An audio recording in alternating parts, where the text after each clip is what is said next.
Proceed. Good afternoon, Ms. Clearman. Good afternoon. I understand that first, from the defense, we want to just express our condolences for your loss. Obviously this is a very serious issue here, as Mr. EDGECOME is charged with very serious charges in this case. If there's ever a moment, as we have to get into a couple sensitive topics, that you just need a moment or so, if the court would so allow, we're more than happy to grant that moment for you, if necessary, okay? All right, so I want to just first start, Ms. Clearman. I guess I want to kind of... Can you put the microphone, please? Sure. Thank you.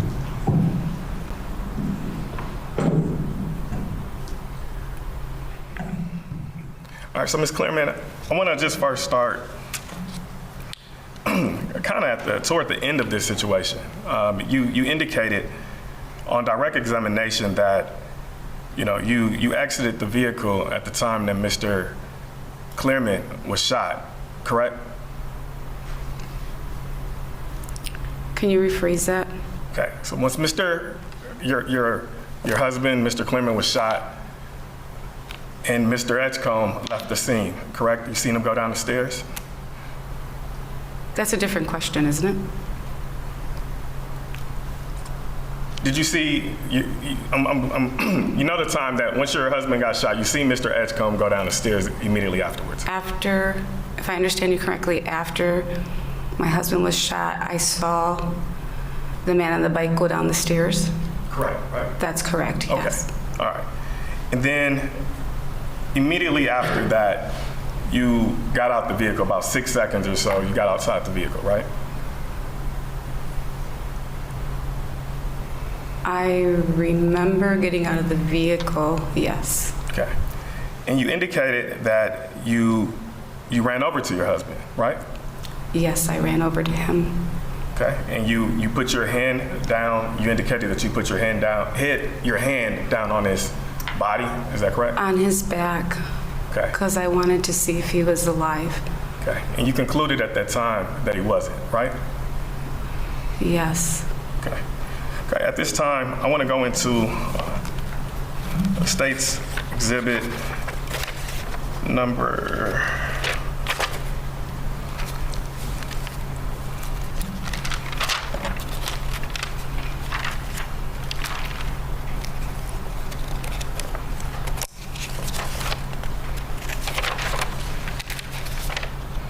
83, please.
Okay, right? If you stop it right there, please. I don't know what's going on there. So, Ms. Clearman, did we just hear you say he's okay, right? Correct? That's what I heard. And you were asking law enforcement that at the time, right? I was asking someone. I don't know who I was asking. Okay. But you were asking whether your husband was okay, correct? I don't know if that's who I was referencing to. Was there anybody else that you could potentially be referencing at this moment? No, So it would likely be your husband? most likely. Okay. So that would indicate that at the time that you got out the car to go place your hand on Mr. Clearman's back, you didn't confirm whether he was actually alive or not at that time, correct? I did. So, I did. I saw his hands purple and he was gurgling at his mouth. It's gurgling and there was blood pool of blood on the steps, Okay. and he was cold. Okay. Can you explain to the members of the jury why you asked the question then, is he okay? I was in shock.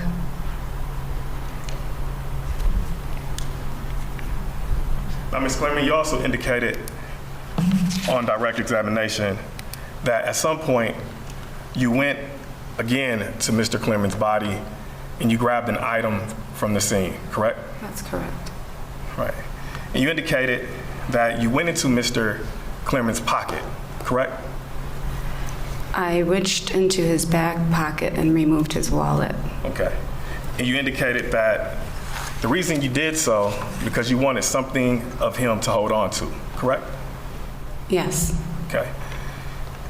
Is there anything in Mr. Clement's wallet other than credit cards or anything that we should know of? No, just credit cards. So at the time, you just wanted to hold on to Mr. Clement's credit cards at that time, correct? His wallet. His wallet that contained only credit cards, right? ID, I don't,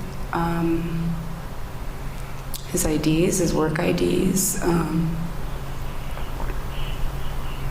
Other items were in there, yes. Okay. So basically IDs and credit cards, correct? Yes. Okay. And those items were of particular importance to you at that moment, right? What do you mean by that question? Well, having possession of Mr. Clement's credit cards at that time was of particular importance to you at that moment, correct? Having his credit cards? No, just his wallet. Okay, I just wanted to hold on to his wallet. Okay, so it wasn't the content of what was inside the wallet. It had nothing to do with the content in his wallet. Okay, so it was just the wallet itself, correct?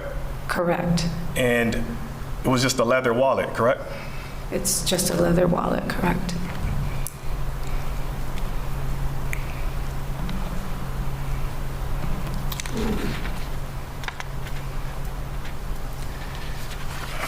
Now, you indicated on direct that when the first incident occurred, you stated that Mr. EDGECOME came from in between a couple cars in front of you. Was that right? Well, it all happened really quickly. I'm driving westbound on Brady. I passed Dynamite, excuse me, and as I pass Dynamite, I see the bicyclist. He comes out onto the road, off the curb. I'm not sure. Well, it was off the curb or between parked cars, but he came out onto the road. Okay. So he wasn't going a particular direction at the time. You're indicating now that he was coming in between two parked cars. He was riding. He came out onto the road on his bike, riding his bike, in front of my vehicle. Okay. And was he was going the same direction as you? Did he turn the bike the same direction as you? The same direction that you were heading on Brady Street at the time? He was riding his bike towards me. Okay. He was riding his bike eastbound on the westbound lane. Okay, so you're saying that he pulled out between two cars and then he turned the bike in the immediate direction of you. Is that correct? He got off he came onto the road from the sidewalk on his bike riding towards me. Okay. And you Well, he was on the right side. He came out onto the sidewalk. If I can make this clear, I'm trying to make this as clear as possible. I'm driving down Brady, and the bicyclist all of a sudden is in the road on the right side of my vehicle, and I swerved to avoid hitting him because he came out so quickly and abruptly, and it startled me, and I turned my car. Now, do you recall seeing a bike lane on Brady Street at that specific place? Is there a bike lane you're asking Yeah, me? did you see a bike lane? A bike light or bike lane? Lane. Okay. I don't recall a bike lane. Okay. So you didn't indicate to Mr. Rotrell Cameron that he was going a wrong direction in a bike lane. That would be an Who? accident. Mr. Rotrell Cameron? I don't know who that is. Okay. Do you recall Mr. Cameron? Do you remember anybody being at the body with you, Mr. Clement, as he laid there? Do you recall anybody being there with you? I was the only one there by the body. Okay. And is that true for the whole evening of September 22nd of 2020? What do you mean by the whole evening? Okay. So you never came in, are you saying you never came in contact with anybody when you were present with Mr. Clement? Nobody else was around, correct? At the time that I went to his body, How many times did you go to the body? twice. Okay. On the first time, was there anybody around? No one was near me or around me near the body. I was the only one near the body. Okay. On the second time you went to the body, was there anybody around? No one was like right next to me. There were two people standing there by the car. By which car? There was a red truck behind my car. Okay, so there was only two people. Can you describe them? I recall a red truck. I recall a female on the passenger side, and I believe it was a male, but I believe it was a male who was the driver. Okay. No. They were standing there. Okay, were they standing there together? I cannot recall. Did they appear to come together? When you mean do they appear to come together, do you mean like in the same vehicle? Or? Yeah, I'm sorry. Let me just clarify. Did both the man and the woman both come out of the red SUV? From what I remember, when I turned to ask for help because I noticed there was a vehicle, the woman stepped out of her car and was standing outside her door, and the gentleman was also exiting his door. That's all I remember. Okay, so they both came out the red SUV then, Yes. correct? Okay. All right, and those are the only two people that you recall being present with you on those two occasions that you went to Mr. Clement's body, correct? Can you repeat that? Those are the only two people that was around in that area at the time that you went to the body of Mr. Clement, correct? Yes. I didn't scan the whole area. I just focused on those two individuals. I didn't focus on anyone else. Okay. So, have you ever heard the name Rotrell Cameron before? Not till today. Okay. And you don't recall anyone else, African-American male? So it would be two African-American men at that time. You don't recall that? At the scene, at the time that you went and approached Mr. Clement's body? No, I don't recall that.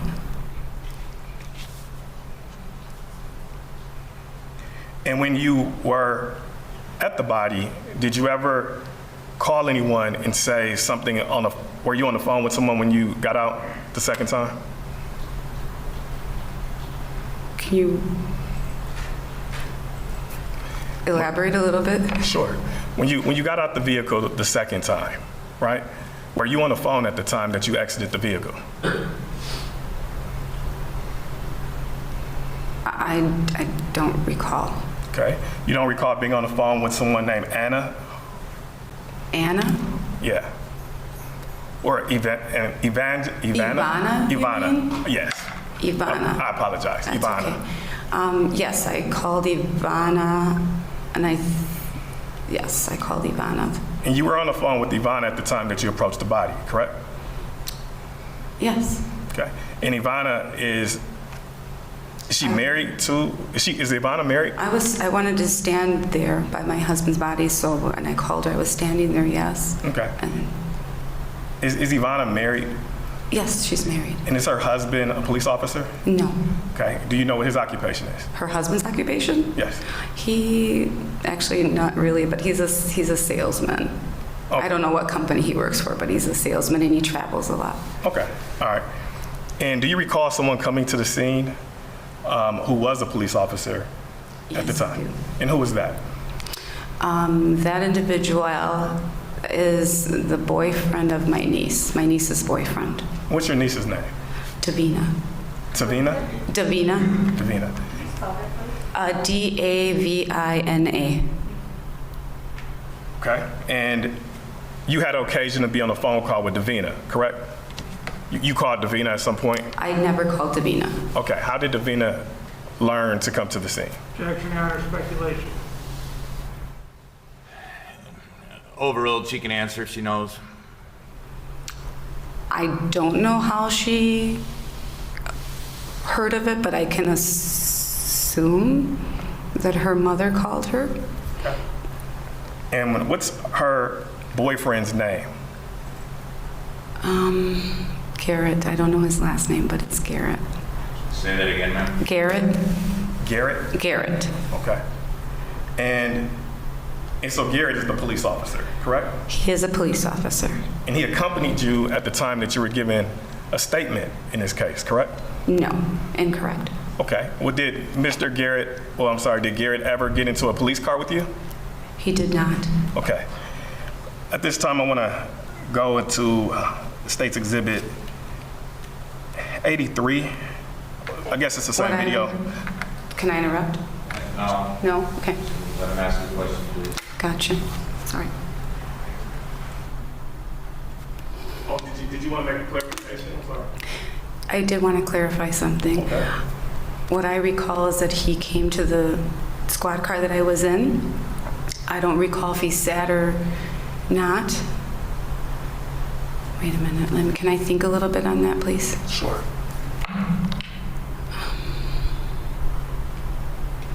All right, well, let's just get to the next question. Let's Well- just move on. Hang on, you can think about it. He can come back to it. Okay. Let's go to the next question. If we can go to State Exhibit 83, I want to go to, I remember now. He did sit with me. I'm sorry. I apologize. I'm sorry? I apologize. I do remember that he did sit for a second to tell me that my family was there. He wanted me to know that the family was there, that Ivana was there, Davina was there, Maria, and my children. So he did sit And- next to you at the time you gave a statement, correct? Yes, if I remember correctly, yes. Now, I just want to back up a little bit now.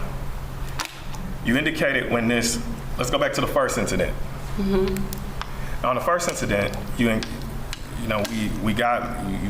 that Mr. EDGECOME was going the wrong direction is what your statement is, correct? Yes, Okay.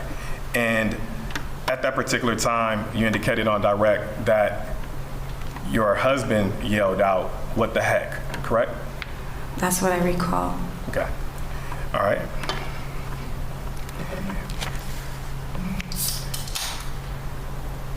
And in fact, you were given several media interviews after this incident, correct? I believe it was 2. Do you recall giving an interview to TMJ4?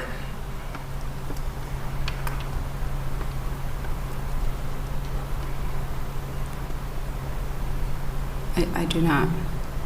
Okay. Do you recall giving an interview to CBS 58? Yes, I do. Okay. Do you recall giving an interview to Fox 6? I did an interview, the first interview. I don't remember which station it was with. Okay. So is it fair to say that the only other option would likely be WISN 12? I'm not sure. I was very distraught that day when they came to the house. Okay. And when you gave those interviews, when you were interviewed, you explained that your husband said, "What the heck," correct? Yes. Okay. And do you recall on another interview saying that your husband yelled out, "Hey, what's the problem?" I don't recall that. Okay. All right, so your recollection is that you solely said, your husband solely said, "Hey, what the heck," correct? What the heck? All right. What the heck? All right. Now, when you gave those interviews, that was what, a couple days later, or how long of a period of time was that later?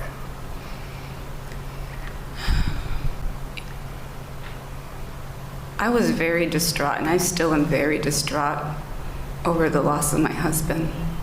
And a lot of things I have been having trouble retaining. My short memory can be some foggy sometimes. I think it was a couple days after that they came to the house. Okay. So a couple days after, you indicate that your husband said, "What the heck," right? Yes. Okay. All right. Then, did you indicate today that there was a statement when on direct where it was, well, let me stop there. Let's go to 6 minutes and 22 seconds of this exhibit. This one? Yes, during.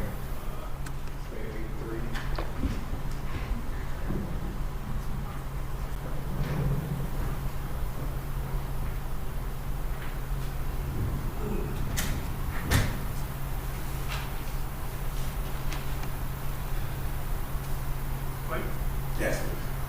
Okay, hang on, stop, please stop. You have your husband's ID. That's my husband!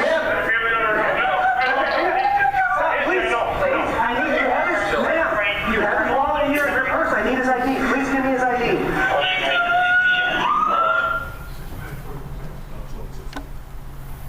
want 22 seconds? Yes.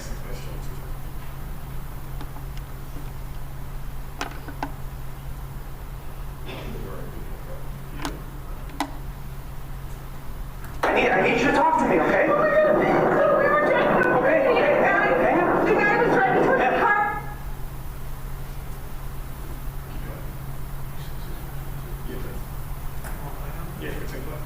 My husband said, what the fuck, and then Okay, hang on.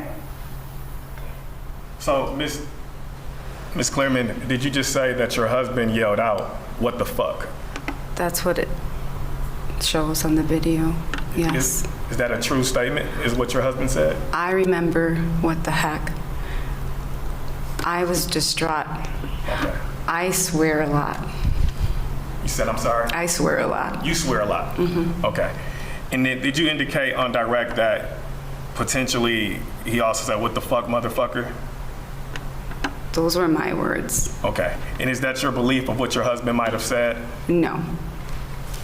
Okay. So whose words were those on September 22nd? That was me explaining I was upset. I was explaining it to my sister because she was not believing me. And so I was upset, and so I used the F word. Okay. All right, if we could continue with the video, please. Stop. You have your husband's ID. That's my husband! Now, is that Garrett? That is Garrett. Okay, and Garrett ultimately ends up in the police car with you, correct? Everything's so foggy right now. Ms. Clairman, can you, outside, you can just speak up a little.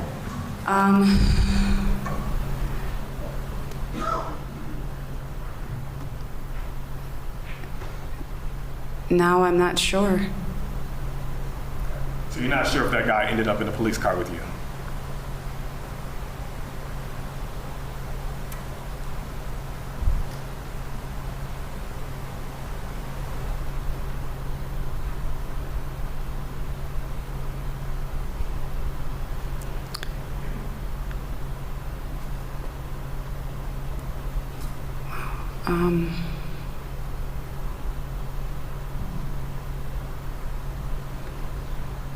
I know someone was sitting next to me.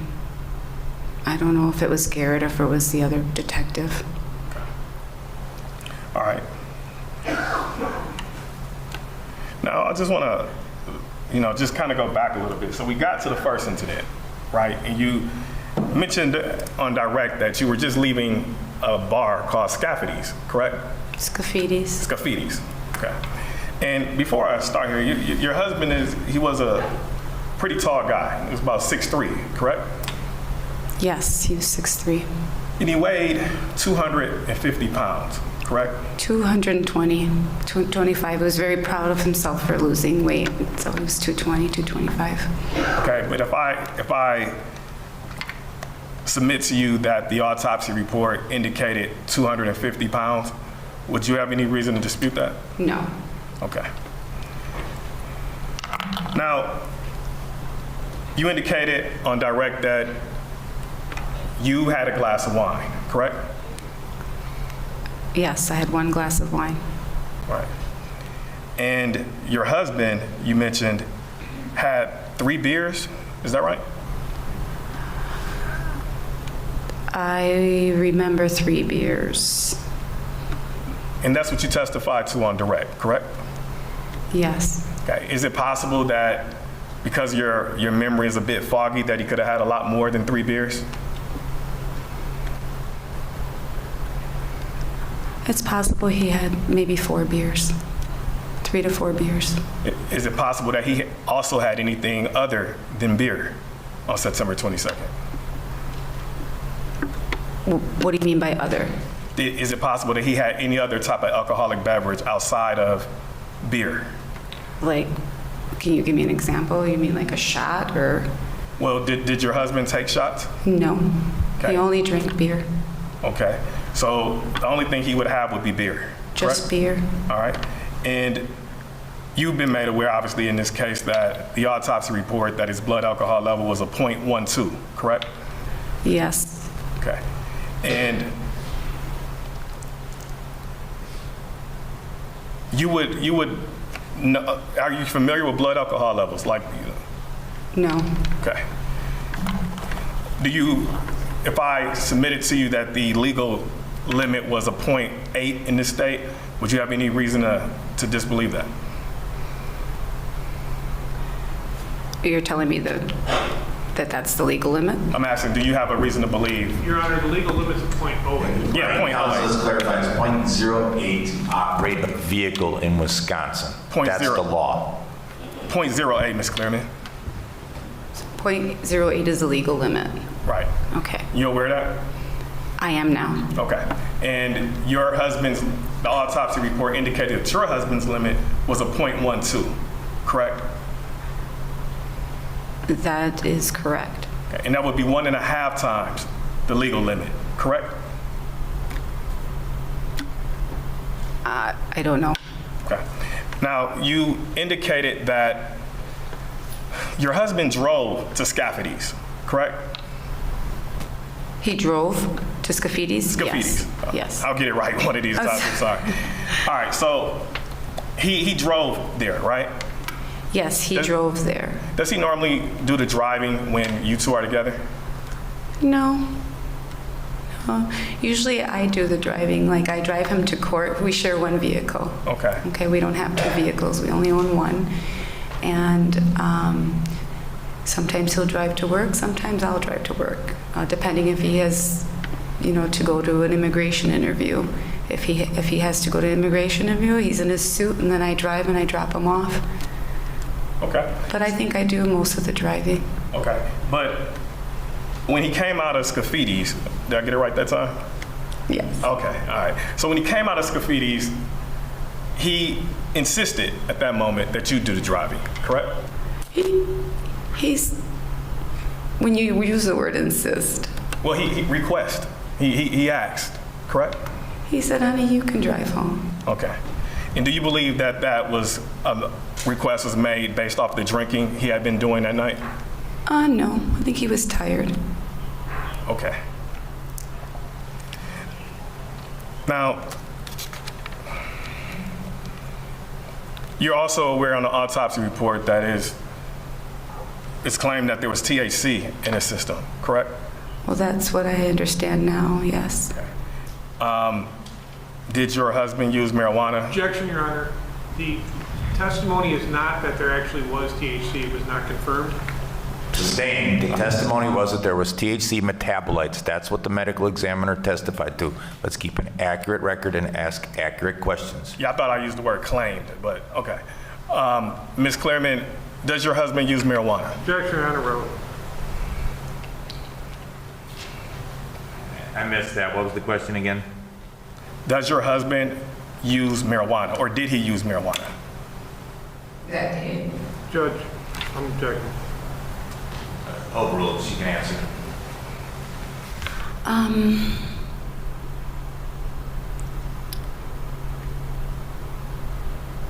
He did for chronic neck pain. He did once in a while. He did once in a while? Mm-hmm. On September 22nd, do you recall him using marijuana? I never saw him. I've never witnessed him. All right. Just to clarify, ma'am, you did not see him on the day in question use marijuana? I did not see my husband use marijuana. Okay. All right. And to your knowledge, he didn't have a prescription for marijuana, did he? Not to my knowledge. Okay.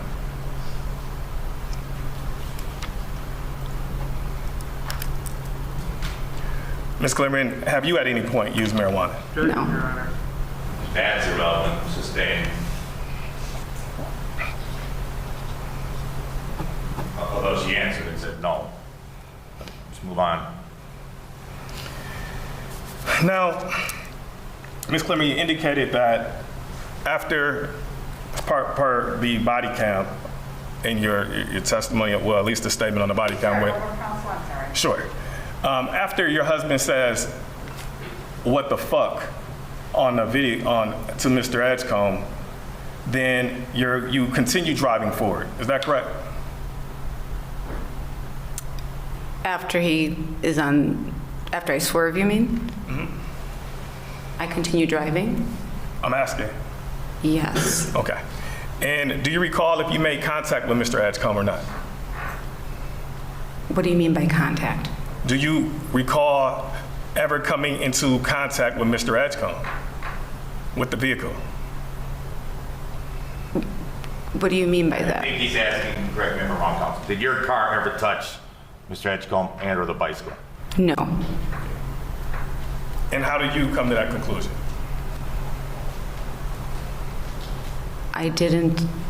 My vehicle never touched him. I swerved around him, and he was still biking. As I looked in my rearview mirror, he was still biking in the direction that he started to bike in. Okay. So you're alleging that Mr. Edgecombe never got off he never fell off the vehicle? He never fell off the vehicle. I mean, off of his bike.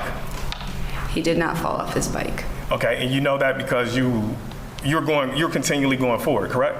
I'm going straight, but I looked in my rearview mirror. Okay, and so you're driving straight, but you're looking at the rearview mirror at the same time? Well, I glanced. Okay, so you glanced. So you don't know if Mr. Edgecombe would have ever fell off the bike onto another vehicle and at some point got back on his bike? He did not fall off his bike. He was still riding his bike. Okay, but you know that because you just glanced in the rearview mirror at some point, right? Yes.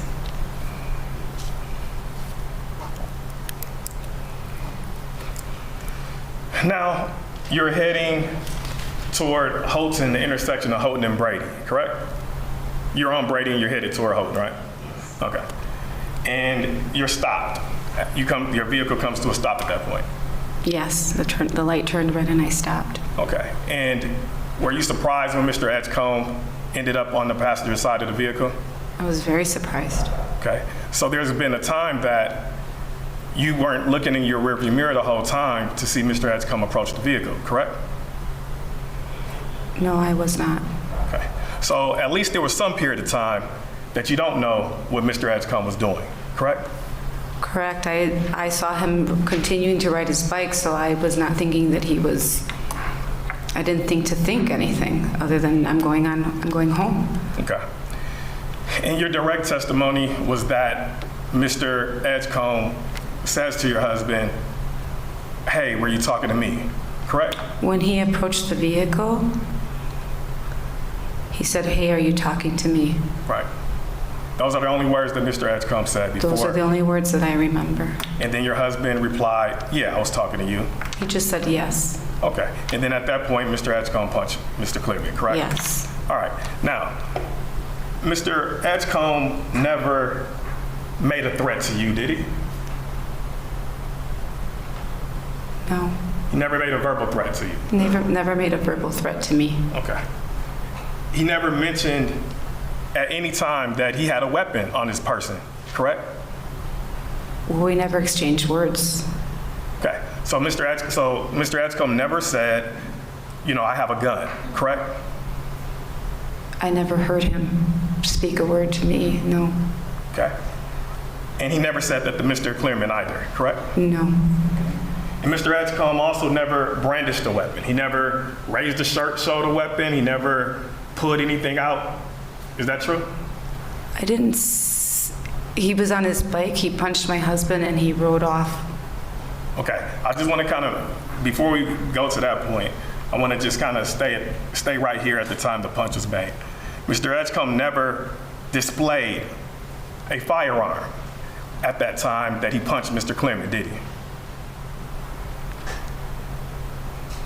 I can't say because I didn't see his hands. I just saw that my husband was struck and his glasses flew off, and so I didn't see a weapon. Okay, and so he never made any indication of having a weapon or threatening of any type of weapon whatsoever at that time, correct? No, he did not. Okay, and for all you know, Mr. Edgecombe didn't have a weapon at all at that point, right? Yes, it's fair to say. Okay. So you mentioned that this happened pretty quick, right? Yes. So Mr. Edgecombe punches Mr. Clearman, right? Yes. All right, let's go to the punch. If we go to, what is this, state 80, 83.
Okay, Stan, if you counsel, if you don't mind playing at this point.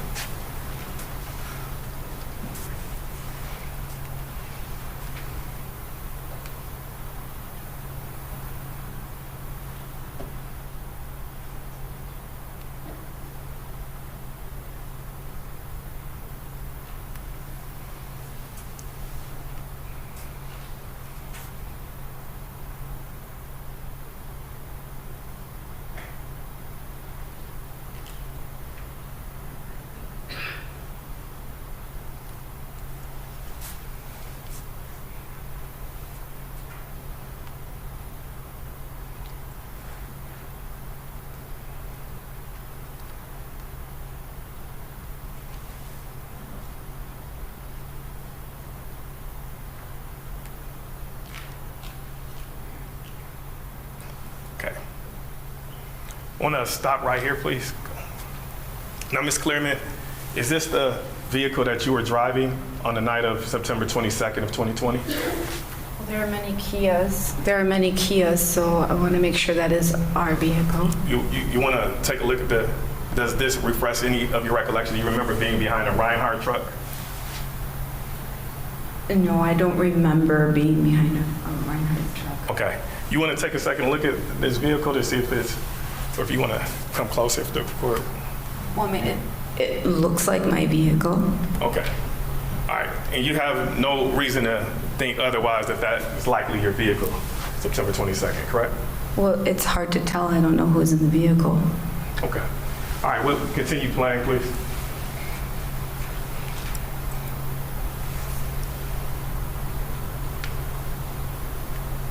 I want to stop it right here. Okay, Can you confirm that this is your vehicle at this point?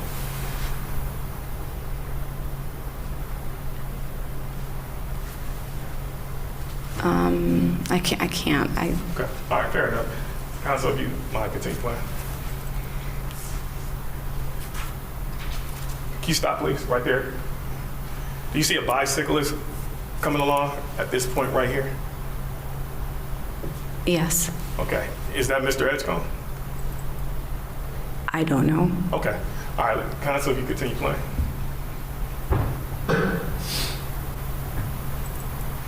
And if you can stop right there, Counsel. So Mr. Edgecombe came from a pretty far distance, right? You were a pretty good amount of space between you guys, right? It appears that way. All right, would you, if we could back up maybe 5 seconds.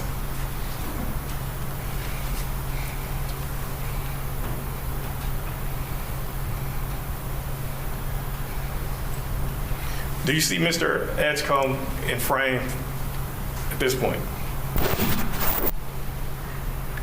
Barely. Okay. Can we back up maybe 5 more seconds, please? Okay, we can stop right there. Do you see Mr. Edgecombe in frame on this video? No. Okay. So Mr. Edgecombe was at least a half a block behind you, correct? Yes. Because you don't see him in his frame, right? No. You would agree that the distance up to this point would probably be close to about a half a block or so, right? Block and a half. About a block and a half distance. Yes. Counsel, you can continue to play.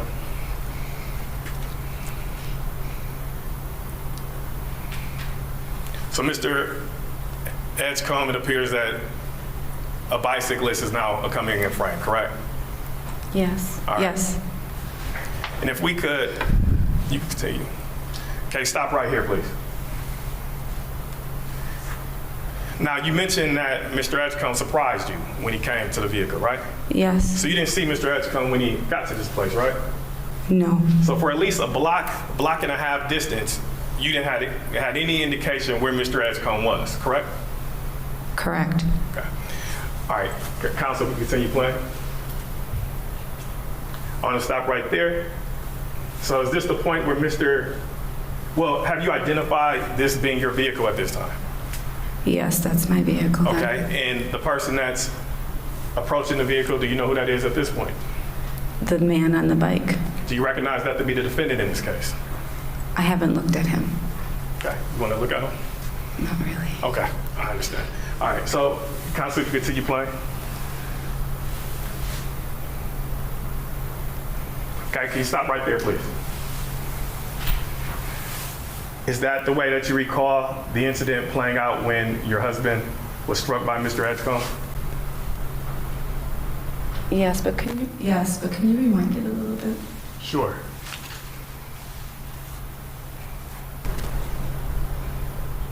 Yes, that's what I recall.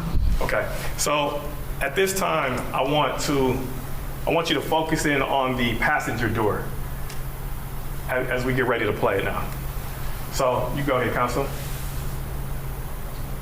Okay, stop it right there. Can we go back, please? I'm sorry.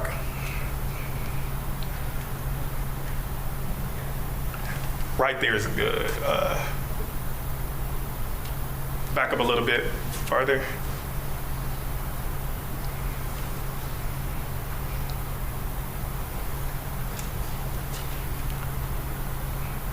Okay, let's play it again, and I want to stop it very quickly as we stop it right there, please. So Mr. Clearman has now opened his door at this point, correct? Are you asking me based on the video that I'm looking at? Yes. Or based on my recollection? Well, we can start based off the video. Do you see a door open? Based on the video, I see the door open ajar. Okay, and that purports to be your husband, Mr. Clearman, opening that door, correct? Yes. Okay. Now, just so that we're clear, at this point, you haven't had a conversation with your husband at this point. This surprised you, right? Yes. Your husband is struck by a punch, and then he immediately opens the door, correct? Based on the video, but my recollection, I don't recall him opening the door. Okay.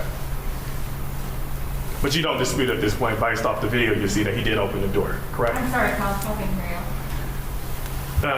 you. Based off this video, you don't dispute that Mr. Clearman did open the door at this point, right?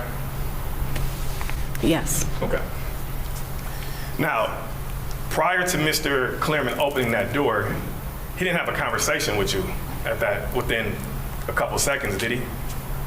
You didn't have a conversation with your husband prior to him opening the door, correct? No. Okay. So, Mr. Clearman opening the door was responsive to being punched, correct? Objection, Your Honor, respectfully.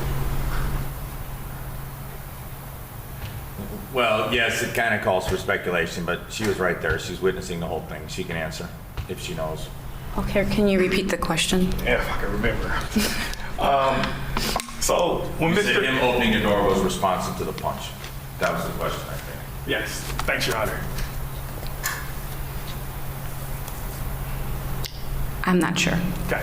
All right. So, Mr. Clearman at this point doesn't indicate to you, I want to talk to him, right? He didn't make that statement, did he? Mr. Edgecombe, you said? Mr. Clearman, Jason Clearman, he didn't tell you, I want to talk to him, correct? No, he did not at that point. He didn't say anything to you at this point, did he? After he was punched and his glasses flew off, and then he touched his face, he told me he was bleeding. Okay. That was a conversation. But he never indicated to you at this point that he wanted to talk to Mr. Edgecombe, correct? No, he did not. Okay, so prior to opening the door, he never said, I want to talk to him. Fair enough? Yes. Okay. All right. Now I want you to now look at Mr. Edgecombe on the bicycle, right? That's the individual that struck your husband, correct? Yes, based on the video, yes. Okay. And at this moment, Mr. Edgecombe appears to be going straight, correct?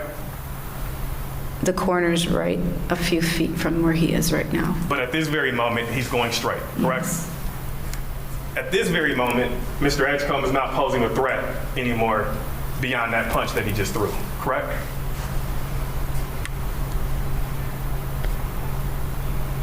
Yes. Okay. So just to be clear, Mr. Edgecombe is not a threat to you at this moment, correct? Can you ask that in a different way? Sure. Mr. Edgecombe is, we'll say, a couple feet away from the vehicle, correct? He's a couple feet away from the vehicle. The bike is now angled to go straight at this moment. Yes. He's not a threat to you at this moment, correct? Not to me, no. He wouldn't be a threat to your husband at this moment either, correct?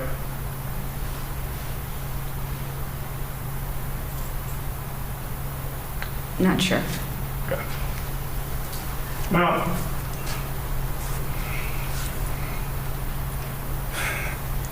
at this point, Mr. Edgecombe's back is to your vehicle, correct? Yes. Okay. And you have full control of the vehicle at this point, correct? Yes. You get to make the decisions on what you do with that vehicle as the sole person in charge of that vehicle at that moment, right? Yes. Okay. Now, from the position we're facing now, let me see if I can make this clear.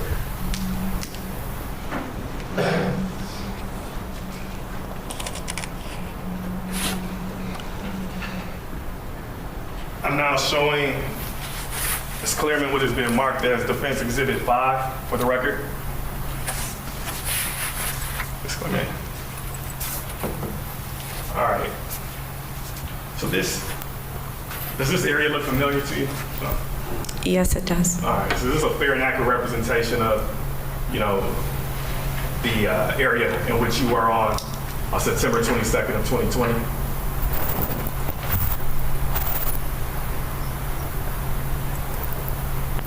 Okay. Yes. And you were headed, would it be east? Well, you were headed west on Brady Street, correct? West on Brady, And you're yes. going toward Houghton Street, right? Yes. Okay. And you were on your way home that night, correct? Yes. And you would have proceeded the direction of going toward Houghton Street and then making a left turn to go home, right? No, I would Okay, have which way would you go? continued straight Okay, you would continue straight onto Water Street. to Water Street. So you would actually pass Houghton Street, correct? Yes. There would be no reason to make a turn at all on Houghton Street to go home, correct? Correct. Okay.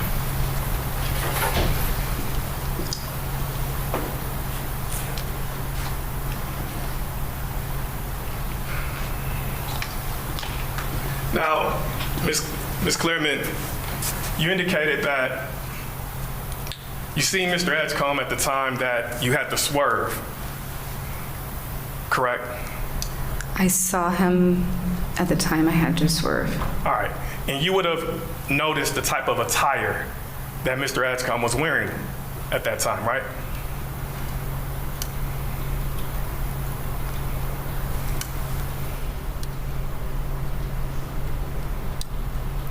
Yeah. Yes. Okay. How would you describe what Mr. Edgecombe is wearing at this moment? A white shirt with a black vest. Okay. And that was apparent to you at the time that you made the first incident that occurred, correct? The incident that happened prior on Brady, right? Yes. You noticed that he had a black vest, white shirt, correct?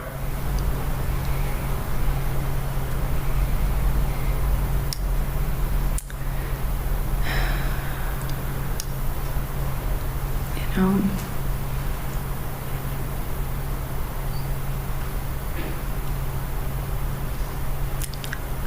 No, I can't say that I knew his attire when I swerved. Okay. But you look back in your rearview mirror, correct? Yeah, I focused on the figure. Okay. So you weren't paying attention to what he was wearing at that moment, right? It all happened so quickly, and I was still driving. Okay. So you don't know what he was wearing at that time through your rearview mirror, correct? Correct. Okay.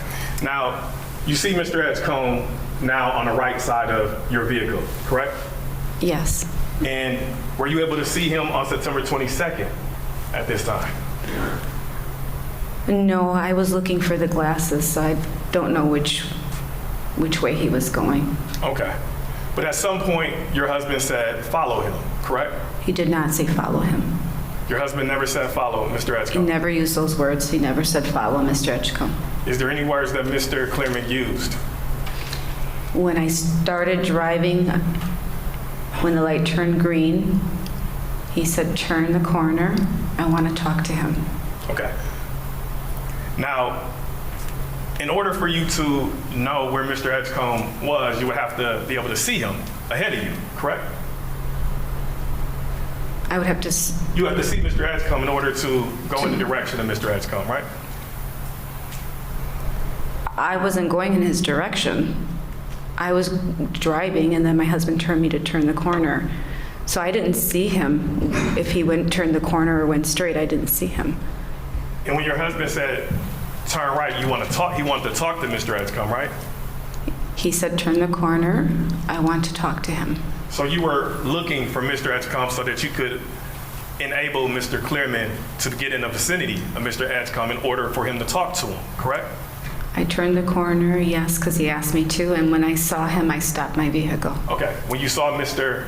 Edgecombe, right? When I saw the man on the bike. The man on the bike, okay? Council, one or two more questions, and we're going to break for lunch. It's almost noon.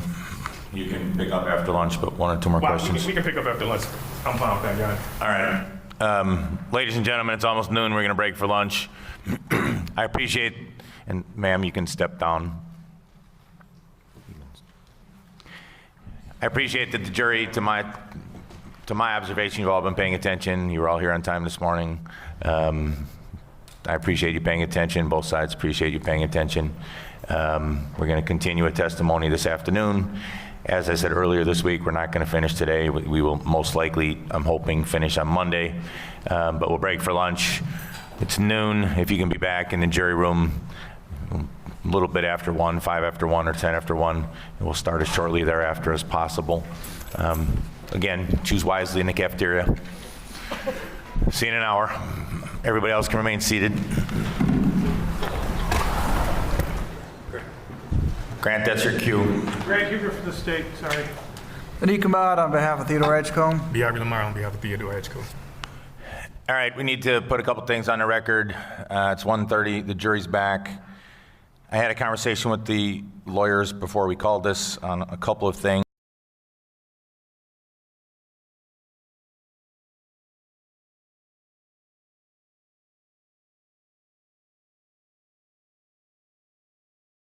Number 26. More areas we just want to Try to squeeze it in this afternoon. The state, or strike that, the defense also made a request about their later, gentlemen. Anything else from either side before I bring the panel in? No. No. All right, can we have the witness on the stand again, please? Mrs. Clearman, you understand you were sworn to tell the truth? I do. All right, you can take your mask down and the defense can continue. Good afternoon, Mr. Clearman. Good afternoon. All right, so I just got a few more areas we just want to touch in, and we'll be wrapping up here soon. First thing I want to kind of go into, I want to now show what has been marked as State Exhibit number 26.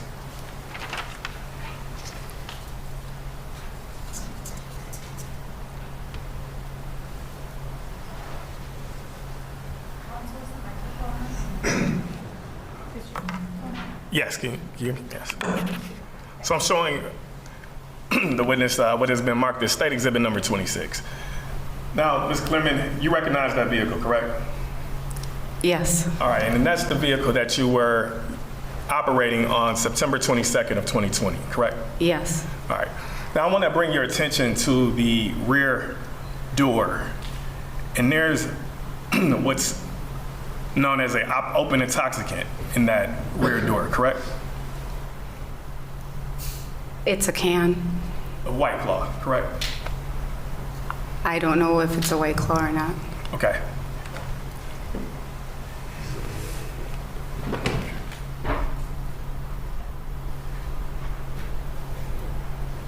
Now we zoomed in a little bit. Can you identify that can as a can of White Claw now? Yes, that's All a right. can of White Claw. You understand White Claw as to be an alcoholic beverage, correct? It's a seltzer beverage, yes. But it would be an alcoholic beverage, right? Yes. Okay. Now,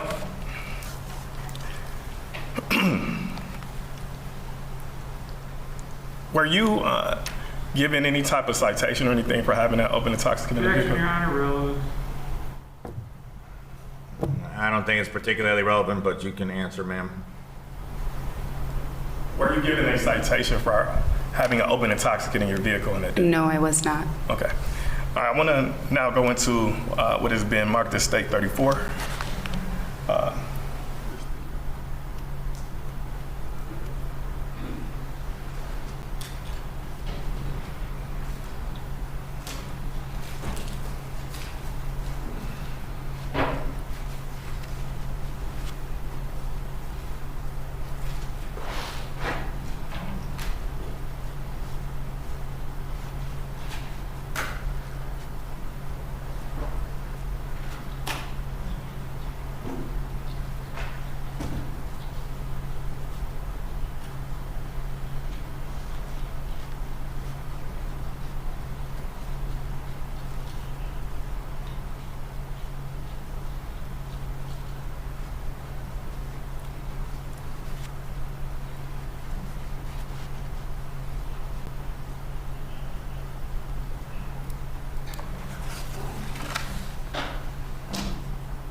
been marked as State 34.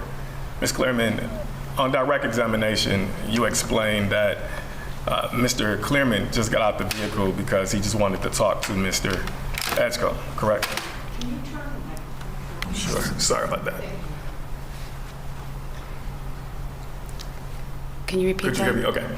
me? Okay. Excuse me. On direct examination, you testified that Mr. Clearman got out the vehicle simply because he wanted to talk to Mr. EDGECOME, correct? Yes, he wanted to find out why he was punched. Okay. And that's what you also indicated in those media interviews that you took immediately after this incident, correct? The interviews with With the news With the news. interviews. yes. Okay. And in those interviews, you never indicated that Mr. Clearman chased Mr. EDGECOME, correct? I did not see him chase him. You said you did not see? I did not see him chase him. Okay. I saw him walking up to him. Okay. Fair enough. All right. I want to now go to what has been marked as State 34.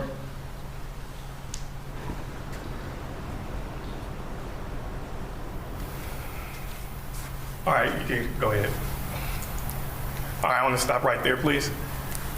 Now, this is the bicyclist that you identified previously today, correct? Yes. All right. We can continue.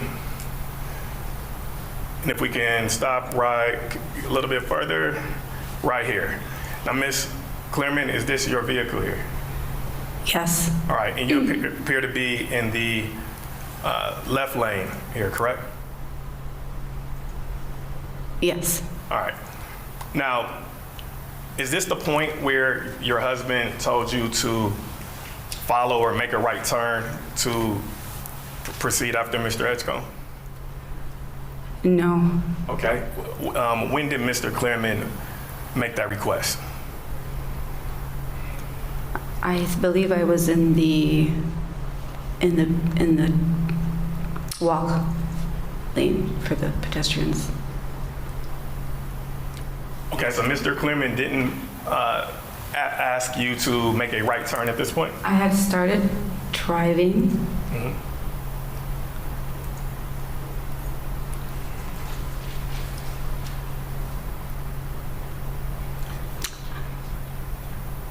I'm not sure if it was at that point or not. Okay, and just to be clear, to make it home, you would need to proceed straight, correct? Yes. And that option was available to you at that time, correct? Available at that time where I'm at this position. At this position, you could have proceeded straight, right? I could have, yes. And Mr. EDGECOME, at this point, is right here, correct? Yes. In the bike lane, correct? Yes. All right, and you would agree that Mr. EDGECOME is not a threat to you at this point, correct? Yes. And you could have also made a left turn at this point, correct? Yes. You could have also made a right turn, but make that right turn into one of the two lanes that's available to you. Most likely, you probably would want to make it into the closest lane, which would be the right lane, right? Let me stop. So you could have made a right turn and just proceeded straight, correct? Yes. Now, it might be illegal, but you also had a alternative to take a U-turn if you wanted to, right? No. Okay, well, despite the options that you had available with home being straight, you decided at this point to make a right turn, correct?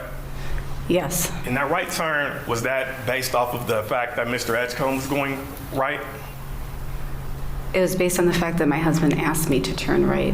Okay, so he asked you to turn right at this point, correct? Yes. All right, we can continue to play the video at this point. And if we could stop right here. Now, Ms. Clearman, you're clearly positioned at this point in the right lane, correct? Yes. You're legally entitled to be in this lane that you're in right now, correct? Yes. Okay. You continue playing, please. All right, I want to stop right there. Now, you just moved into the bike lane, correct? It looks like that's the end of the bike lane. Okay, but Mr. EDGECOME was in the bike lane prior to you moving in that direction, correct? Can you rewind it? Yes, if we could bring it back 5 seconds.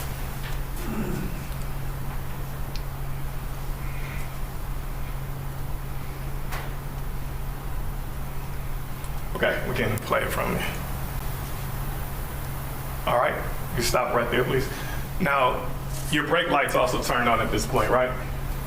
Oh, going to our console. Your brake lights, you start hitting your brakes at that point that you entered into the bike lane, correct? When I saw him, I braked, and he was already on the sidewalk. You would agree that you almost hit Mr. Edgecombe, I correct? did not almost hit him. I stopped far, far back from him. Okay. If we could go back just 5 more seconds, please.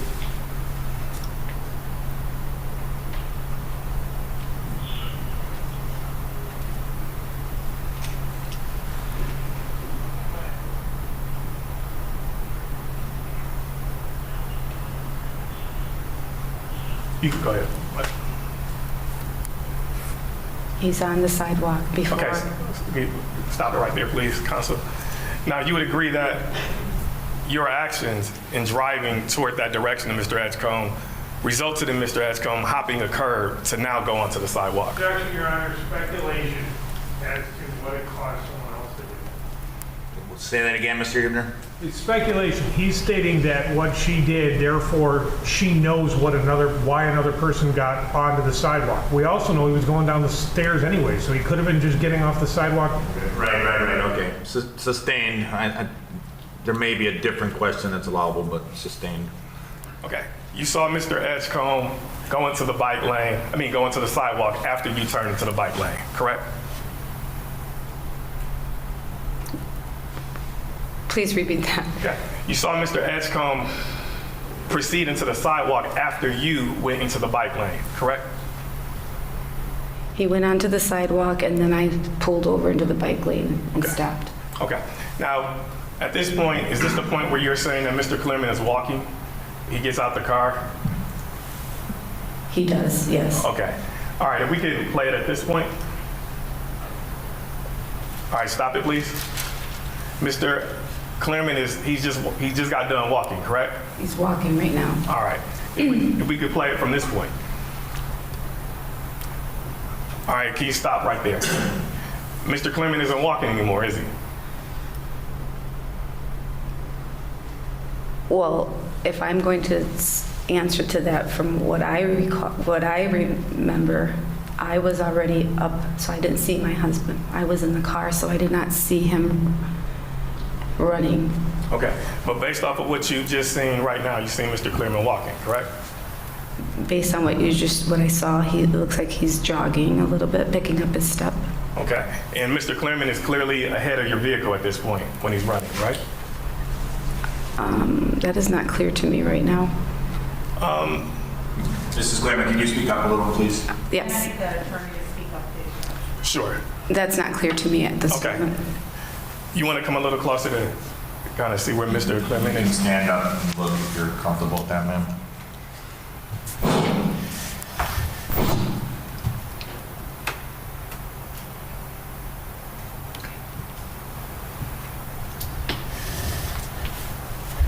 Yes, he's in front of my vehicle. So he's jogging to a point that was in front of your vehicle, correct? Yes, Okay. And you would have seen Mr. Clearman jog in front of your vehicle at that point, correct?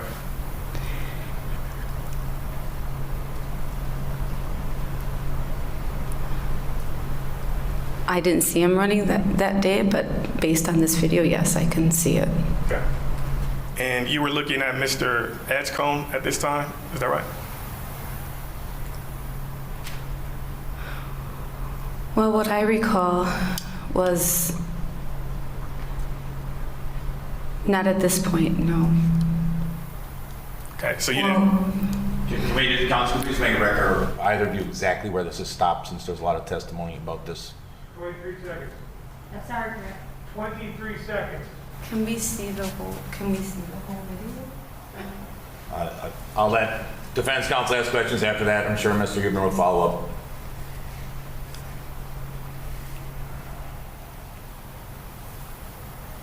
so I guess the question, Ms. Clearman, is, do you see Mr. Edgecombe at this point?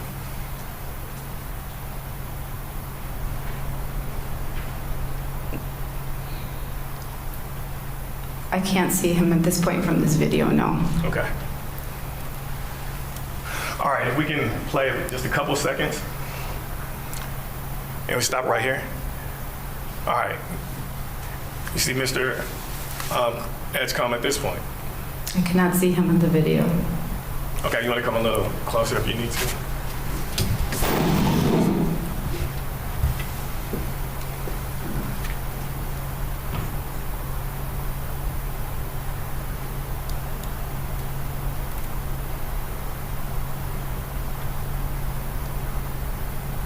I really can't see him.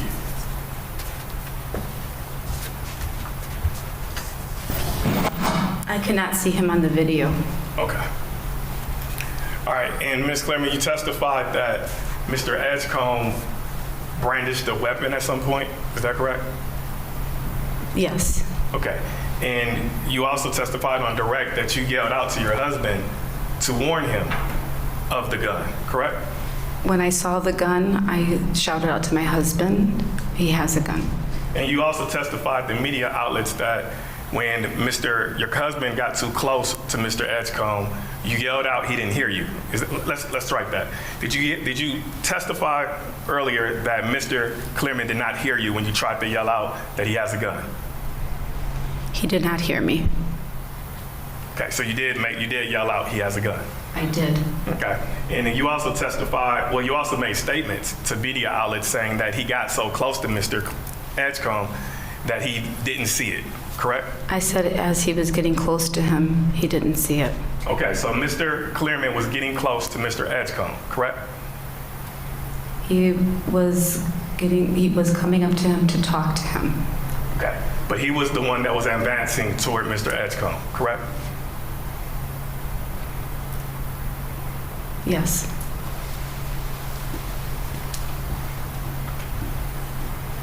Now I want to go into State Exhibit 83. It's the during video.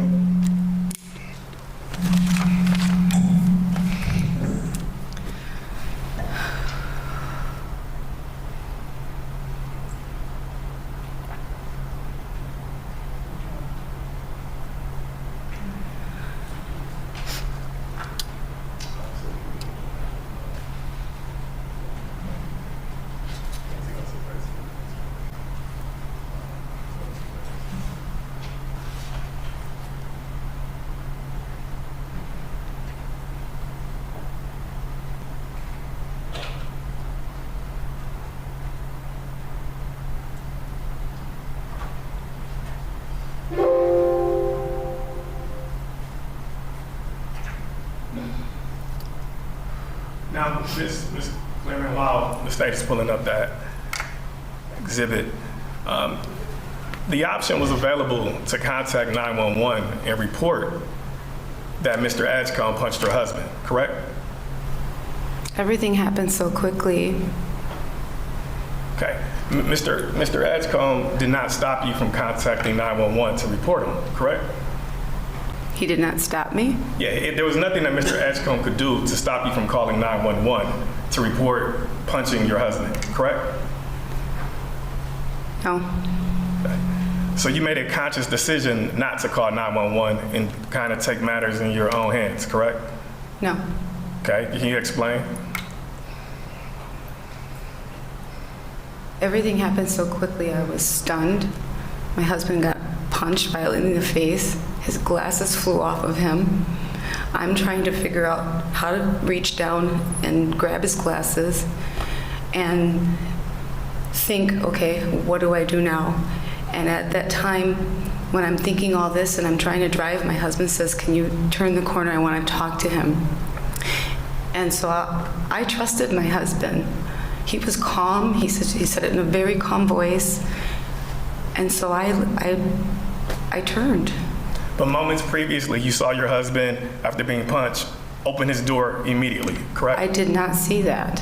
Well, we just went over the video prior to lunch, where we showed the video where. But I didn't see that when I was in the car when he got punched. So if I understand you correctly, you're saying that you didn't know that your husband tried to open the door to maybe proceed after Mr. EDGECOME while you were in the car, correct? I did not see that, no.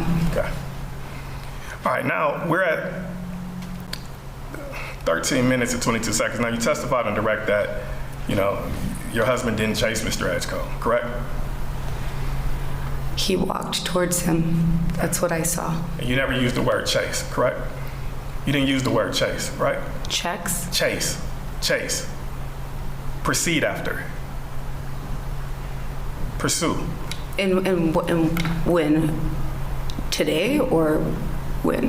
At any time, have you ever used the words that Mr. Clearman chased Mr. Edgecombe? I'm not sure. Okay. I want to go to 15 minutes and 29 seconds.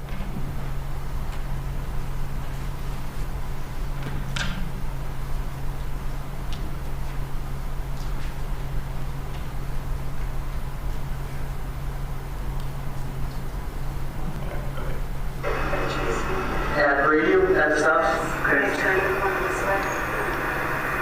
Turn my children.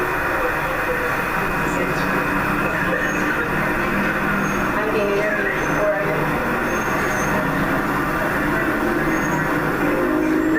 Should I accept their mom's house?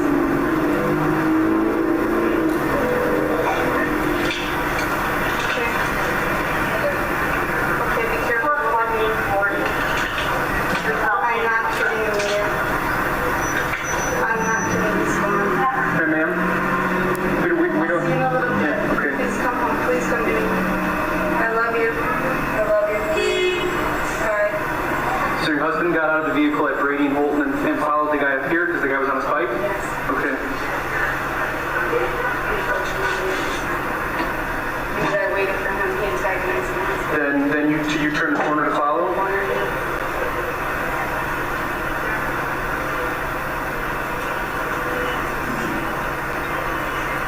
Yeah, honey.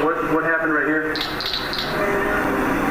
Were they fighting over here or something? Fighting. The guy said, what's your problem?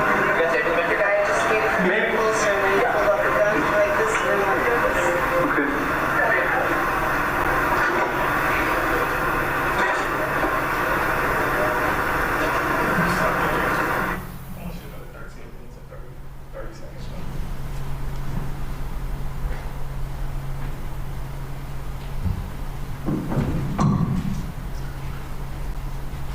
Okay, we can go from there. As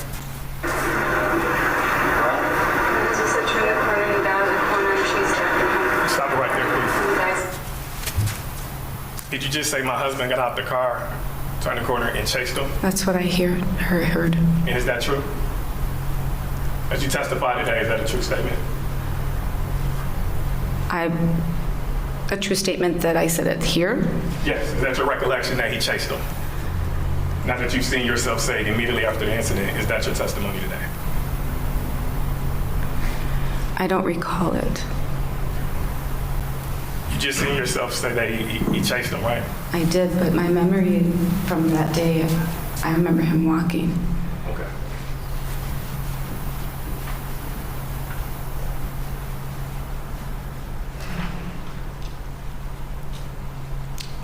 Okay, a couple last things. Now, you spoke before about a red SUV coming up when you approached Mr. Clement's body at the time, correct? It was an SUV with two people, is what you just said was standing at the scene, correct? There was a red truck behind my car and two people had stepped out of the vehicle. Okay, and you requested the lady to call 911, correct? I shouted out in their direction, please call 911. Okay. Now, is it true that you were already on the phone with someone at the time that you requested that individual to call 911?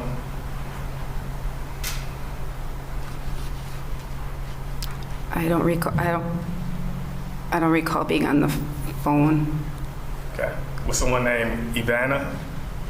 Ivana. I called her after I couldn't call 911. Okay. All right, and you testified before that you didn't call 911 because you didn't remember a 6-digit code, correct? I was trembling and I couldn't get my fingers to, I remember the code, I just couldn't do it. Okay. But you were able to put the code in to call Ivana, correct? Afterwards, yes. Okay. And then- I was able to just calm down a little bit and then was able to Okay. call her. And what kind of phone did you have, Miss Clearman? It was an iPhone. Okay. And are you aware of a feature on an iPhone that you don't have to put a code in order to make an emergency call? You know, no. I mean, I know that there's that feature, but I never. I just that wasn't. My reaction was just to do the code. I was. Okay. All right. All right. No more further questions for you. Thank you, Ms. Clearman. Thank you. State.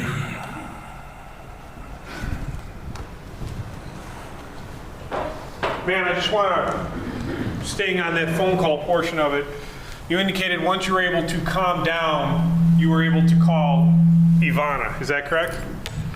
Yes. What got you to calm down? Once I knew someone called 911.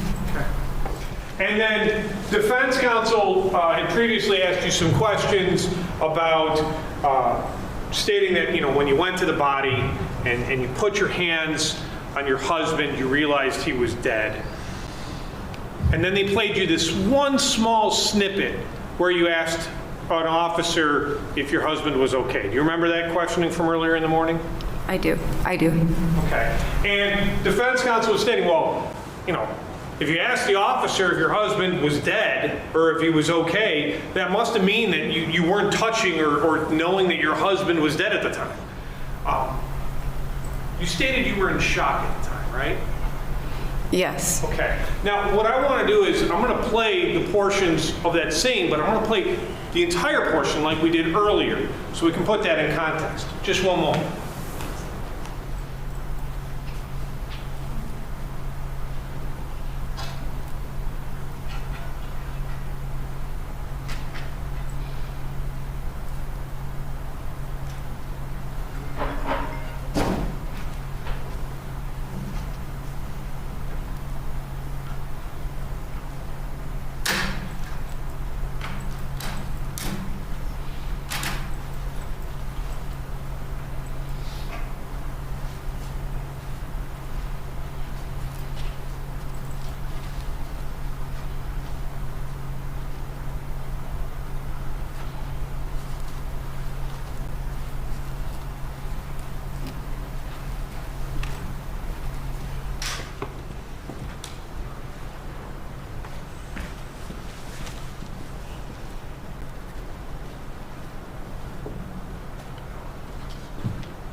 Sorry, our equipment sucks. It's in a building built in the 30s.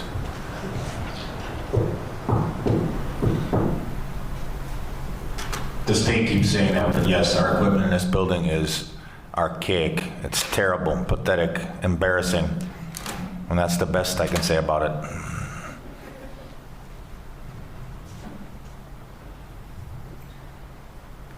Here we go. Nope. There we go. Now, ma'am, and for the record, Your Honor, I have State's Exhibit number 83 currently set up. This is Officer Doring's squad cam, and it shows, and what has already previously been played. Just so we're clear, man, we can see you in the back. Is that correct? Let me play it for you so you can see it a little bit better.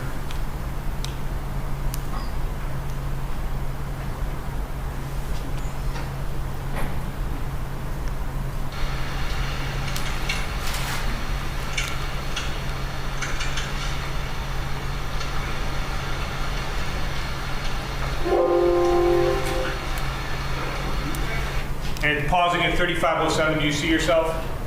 Yes. And you're in the back of the squad by yourself, right? Yes. Okay. Playing from that portion.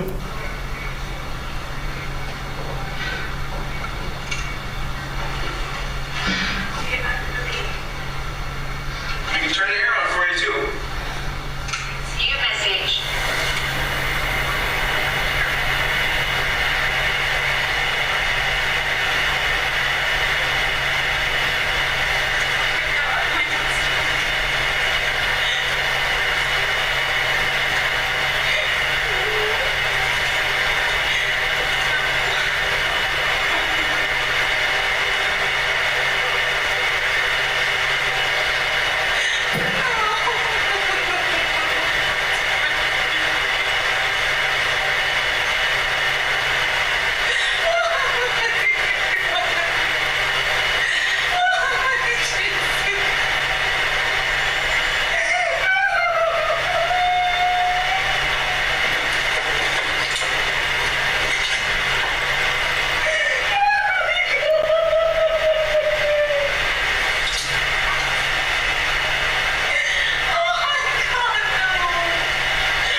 Pausing at 39 minutes and 24 seconds. You stated no one's going to love me like you love me, my love. Is that correct? Yes.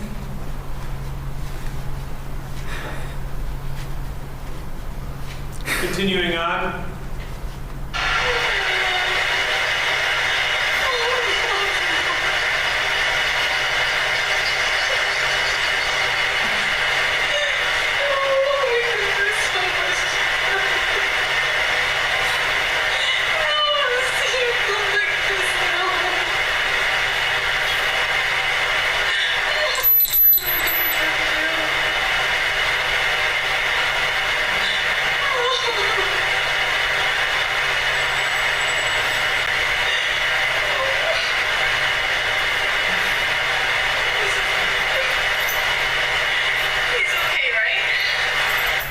Okay, so pausing at 37:05. That's when we hear you say he's okay, right?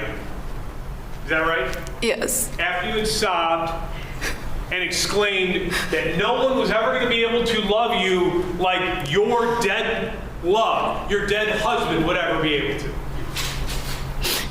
Yes. He loved me so much. Man, was this a traumatic experience for you? It was very traumatic. Maybe you were hoping for one moment that it was a bad dream, but you knew your husband was dead, right? Overruled. You can answer. Yes, I was hoping this was a bad dream. I couldn't believe it. I couldn't believe somebody could do this. And just taking one small portion of what happened in the back of that squad and playing it without the full context leads you to a different conclusion than what actually was going on back there, doesn't it? Overruled. That was the question. You can answer. We're going to need to use the microphone over there. Right. Everybody needs to use the mic. Please. Ma'am, let me just put it to you this way.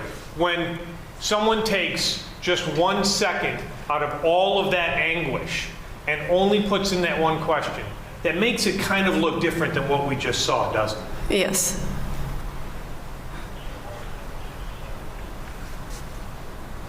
Ma'am.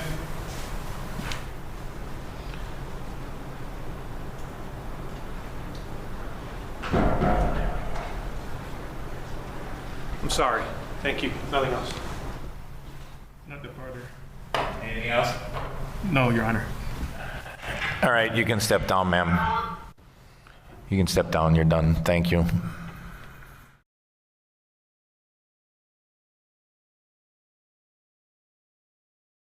Tyler. Tyler Kirkvold, Tyler. Kirkvold.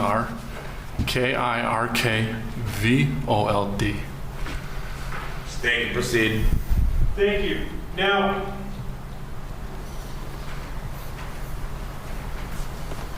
Sergeant, how are you employed?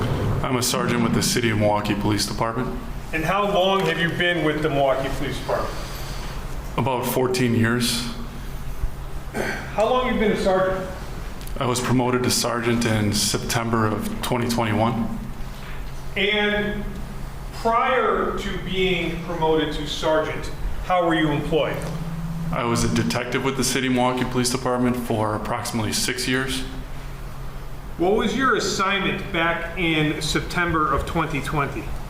I was a detective assigned to the Milwaukee Police Department's homicide unit. Who was your partner at the time? Detective Alex Klabundi. Now, I want to draw your attention specifically to the homicide of Jason Clearman that occurred on September 22nd of 2020. Were you employed as a homicide detective on that day? Yes, I was. Were you involved in that investigation?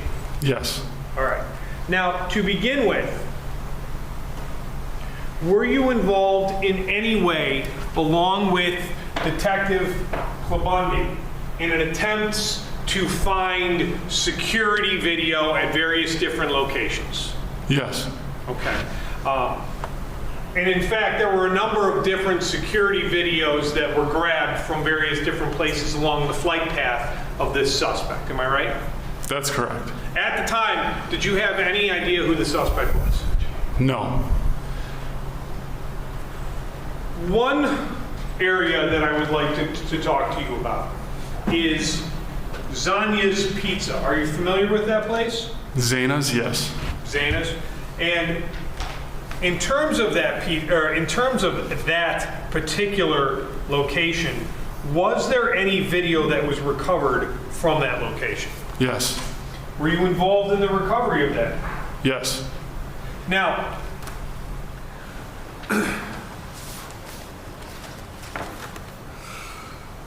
regarding that pizza, or regarding that video, when did you go to get it?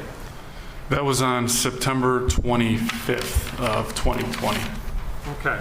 And I'm going to show you what has been marked as State's Exhibit number 52 and place it in the computer here. And as it pulls up, when you went to Zana's, or however we pronounce it, the pizza place, what were you looking for? I was looking for any video that would potentially capture the incident or the suspect. Just to be very clear, we know that the homicide had occurred kind of around the corner from Brady on Holton. Is that correct? Correct. We know that the punch happened just off of the pizza place, kind of a little bit to the west, and was captured on pole cam. Is that right? That's correct. So even though Milwaukee Police Department had the pole camera and had some video from Casablanca, you still went out to this pizza place to see if they had any video? Yes. Okay. Now, when you were looking at the video, Sergeant, did you find any video that was of any relevance? Yes, I did. Okay.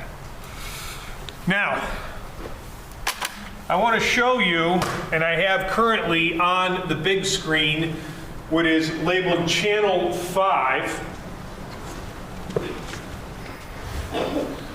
Are you familiar with the location of where we're looking?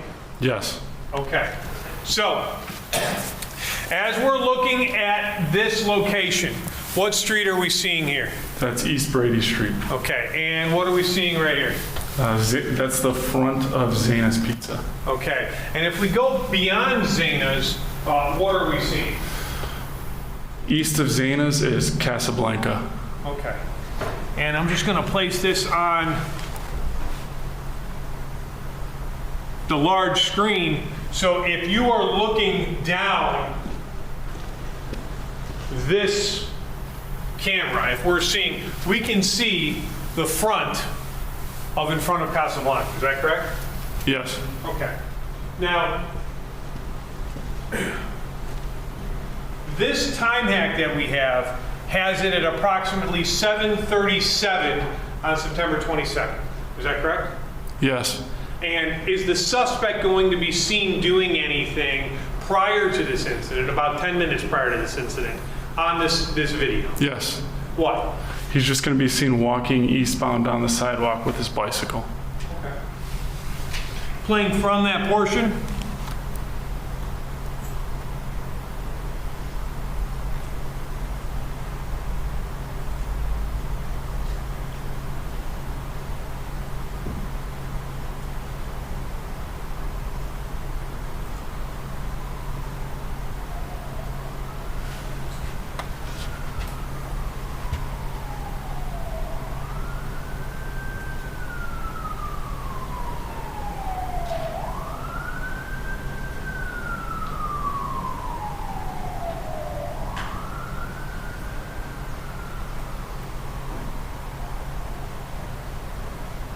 And pausing at 38 seconds, we can see this suspect bicyclist basically walking with his bike on the north side of the street, going past the pizza place, past Casablanca, and heading further west. Is that correct? Yes. Okay. Now, Sergeant, going forward to approximately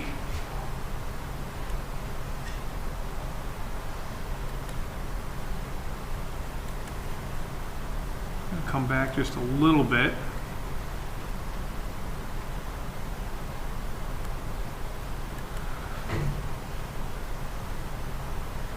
to 9 minutes and 21 seconds. As we are looking or discussing this Zanya's Pizza, are we eventually going to see the suspect riding his bike back westbound? Yes.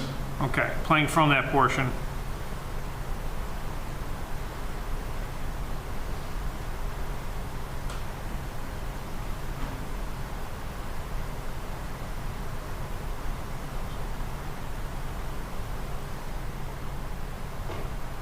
We can see what appears to be a truck pulling out, right? Yes. Okay.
And pausing at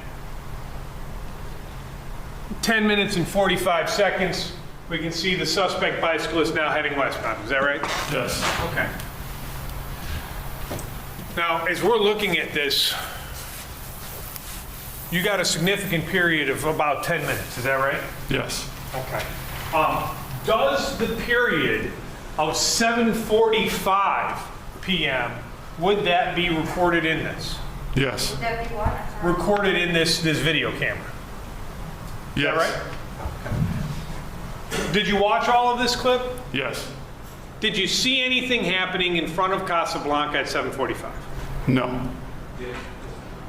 7:45 p.m. or 7:45 on the video? 7:45 p.m. on this video.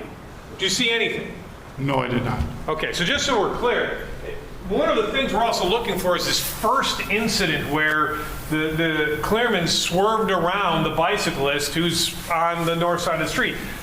If that had happened anywhere by Casablanca, that there was some missing video from 7:45 from Casablanca, this would have also captured it, right? Yes. Was there anything that happened at 7:45 in front of Casablanca? No. Your Honor, the state would move State's Exhibit number 52 into evidence. Any objection? No. Received. Detective,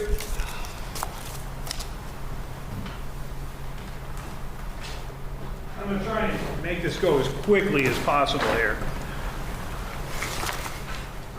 Were there a number of stills that were created from various different camera angles and security camera angles in an attempt to identify the suspect? I believe so, yes. Okay. There was one from Swing Park, is that right? I don't know if I ever saw that still. I did see a still from Casablanca video. Okay. And when this is happening, you are aware that Swing Park video, even if maybe there wasn't a still, that it captured the suspect after the shooting, is that correct? Yes. What did it show? One of the camera views at Swing Park depicts the suspect coming from a walkway, which in that walkway is the stairwell where this homicide occurred at. The homicide occurred at the top of the stairwell. The suspect is depicted after the homicide exiting this walkway and coming out onto Water Street, getting on his bicycle and traveling, it would be northeast on Water Street on his bicycle. And when you're saying northeast on Water, just going to come back here for one moment to to defense exhibit number D5. If we're on Holton and we're on Brady, and the stairs kind of go down towards Water Street, is that correct? Yes. Swing Park would be underneath Holton as it goes over North Water Street? Yes. Okay. As you go down to North Water Street, are there businesses or establishments that are kind of further east on North Water? Yes. What are those? There's some taverns located in that area. There's farther northeast. Off of this camera. Off of the map, Water Street bends to the east and ultimately turns into East Kane Place as it intersects with, East Kane Place as it intersects with North Humboldt. At that intersection, there is Bel Air Cantina, and there's also a tavern called Finks. And Swing Park shows that the biker, kind of at a distance, ends up going towards that location on Water Street. Is that right? Yes. All right. Is this going to be kind of the beginning of NPD's attempts to follow him from security camera to security camera to see if maybe you can see where he goes? Yes. All right.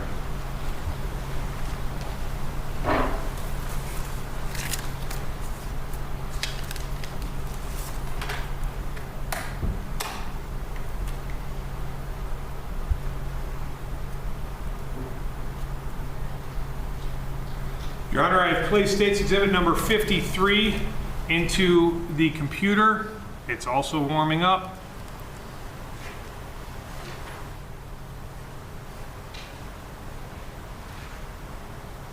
And when you are saying Finks, where is Finks? Finks is located on the southwest corner of the intersection of Kane and Humboldt, or Water and Humboldt. Okay. So Kane became Water, and this kind of is going to be continuing westbound. Is that correct? Correct. Kane starts at the right side of the screen. Water ends at the left side of the screen. Okay. And this is, if we're going to be looking at this, was the time portion of the rat Finks, was it off or was it accurate? It was off. It was slow by 26 minutes, approximately. How many? Approximately 26 minutes, I believe. Okay. So playing from this portion at 8 seconds into the video.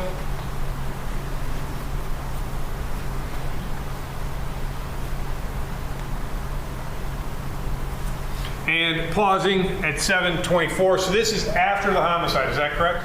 Correct. And the bicyclist, individual, stops for a red light. Right? Yes. Okay. Can you see the firearm anywhere on his person at this time? No.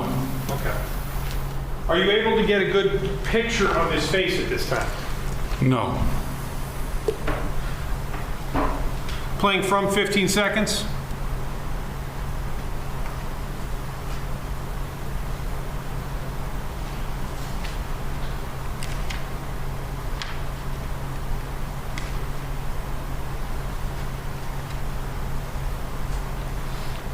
Now, pausing at 29 seconds, the bicyclist then did go through the red light, right? Yes. All right, well, no one gave him a ticket for that, did they? Not to my knowledge. Okay. Now, this is Rat Finks. What's across the street from that? Across the street is Bel Air Cantina. Both of these would be establishments, people in them, phones, things like that? Yes. Okay. Our suspect on the bicycle crosses in the red and then kind of just gets in the middle of the street, as we saw. Is that correct? Yes. Okay. Your Honor, the state would move State's Exhibit number 53 into evidence. Any objection? No objection. Fine, received. You stated that across the street was Bel Air Cantina. Do I have that right? Yes. Okay. And in terms of Bel Air Cantina, was there also video that was obtained from that place? Yes.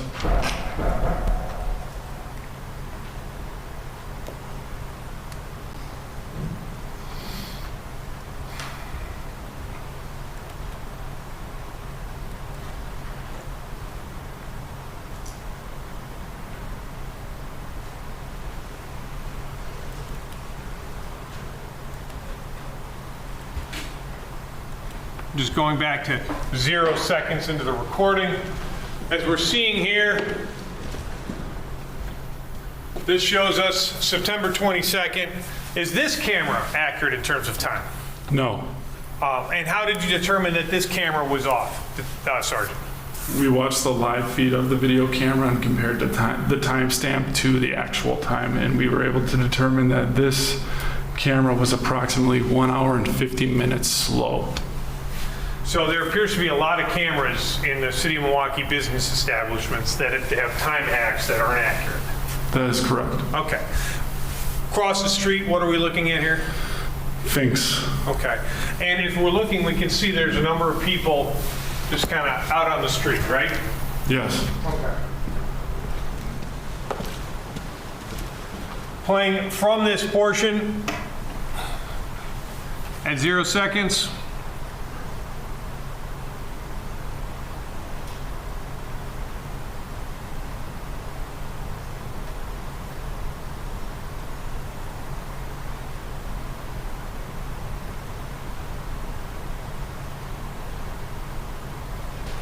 Pausing at 16, we can again see the same bicyclist suspect stopping for the red light, correct?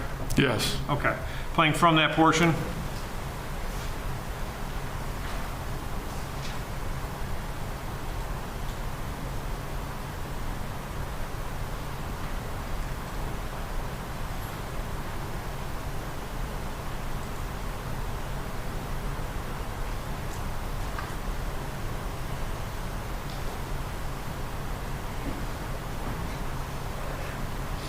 And pausing. The suspect disappears from view, is that correct? Yes. Your Honor, the state would move state's exhibit number 51 in evidence. Any objection? No objection. Received. Thank you. Now, Sergeant.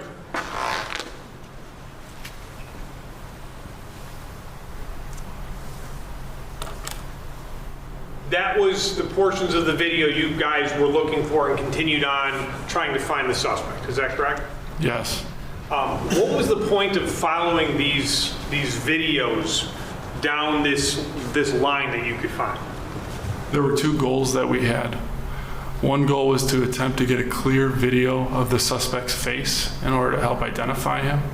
The second goal was to try to figure out where he was going in order to identify him.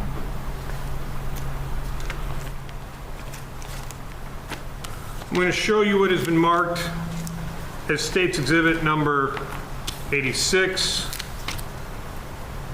and 87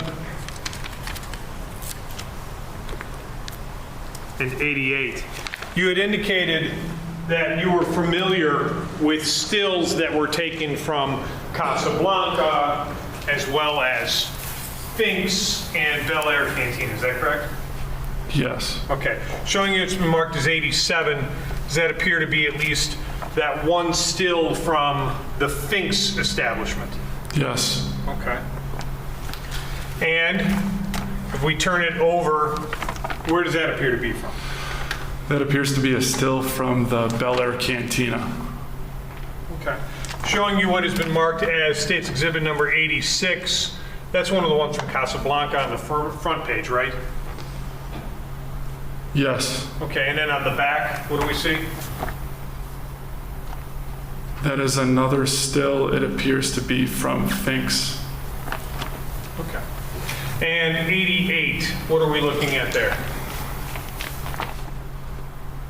This is a still that I believe came from Casablanca. Okay. You can kind of see the Casablanca in there, is that correct? Kind of see what? I'm sorry. The Casablanca right there in the photo, right? Yes. Okay. Now, at this moment that you are looking and attempting to follow the suspect, this is all you got, right? Yes. Okay.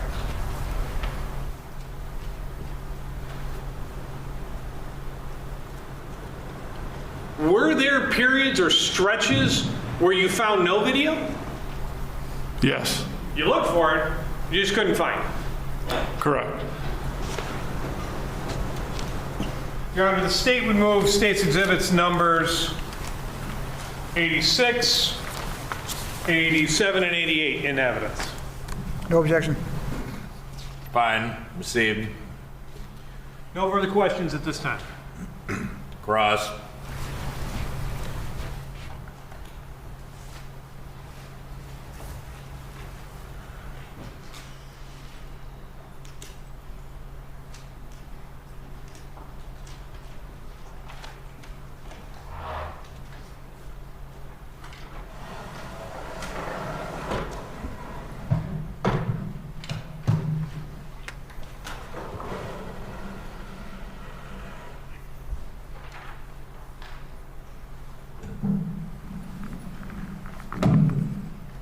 Good afternoon, Detective Kerfoot. Good afternoon. Now, I just want to understand your role in this investigation was that you were the lead detective, correct? Detective Klabundi was the lead detective. Okay, you were right underneath Klabundi, is that right? I was his partner at the time. You was his partner.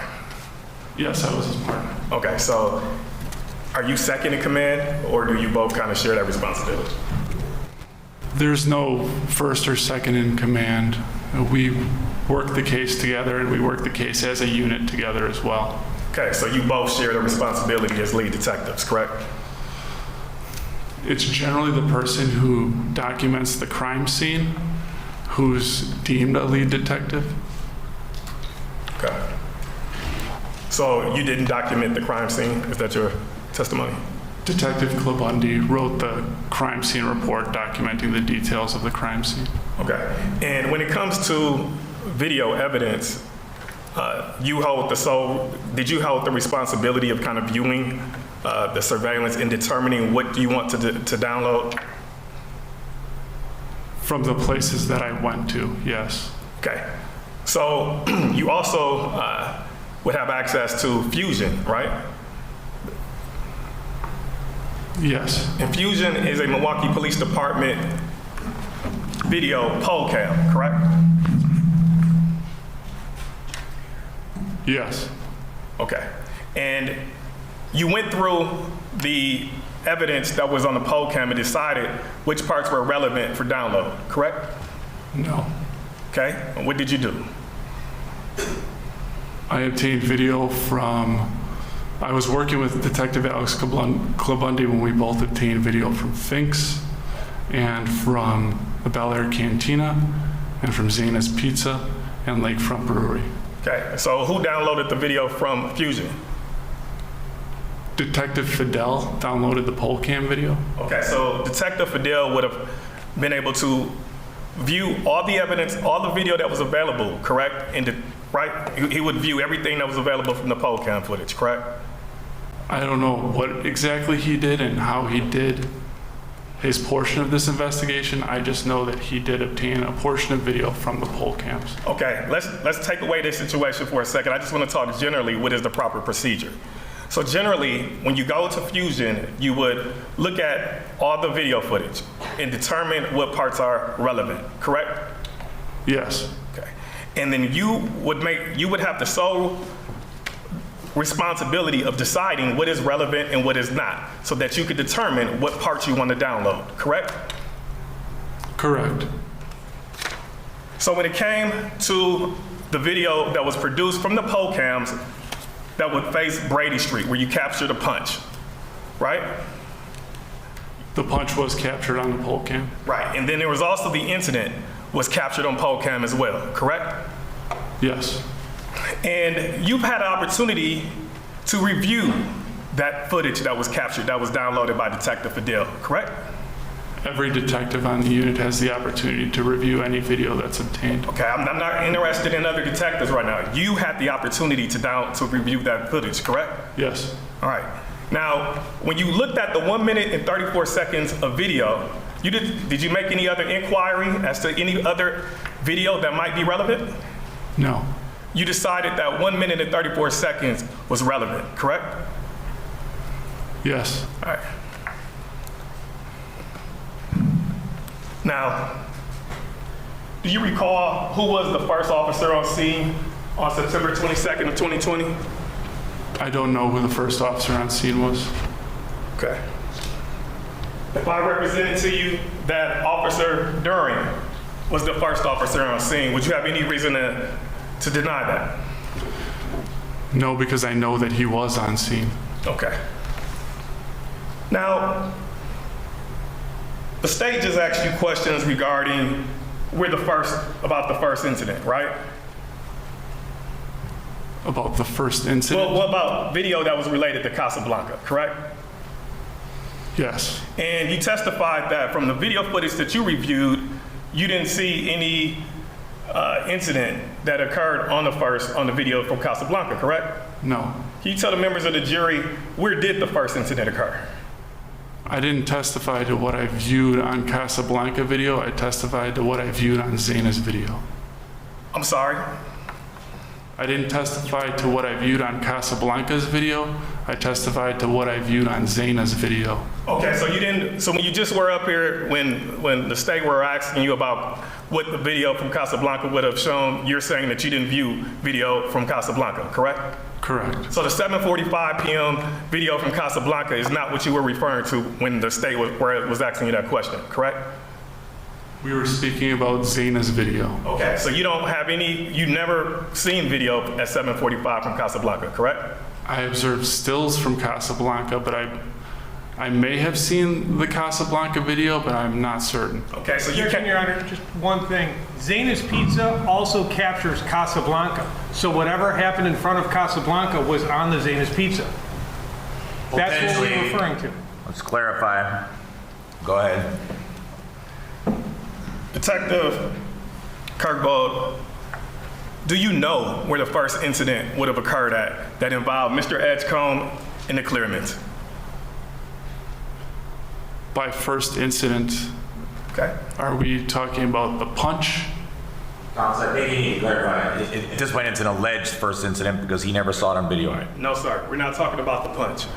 You are aware that there are allegations in this case that involve a vehicle striking Mr. Edgecombe, pushing him onto another vehicle with a word being yelled out, "What the heck," or "What the fuck," or something to that nature. Are you aware of that allegation of that first incident? Yes. Do you know where that first incident would have occurred? No, I don't.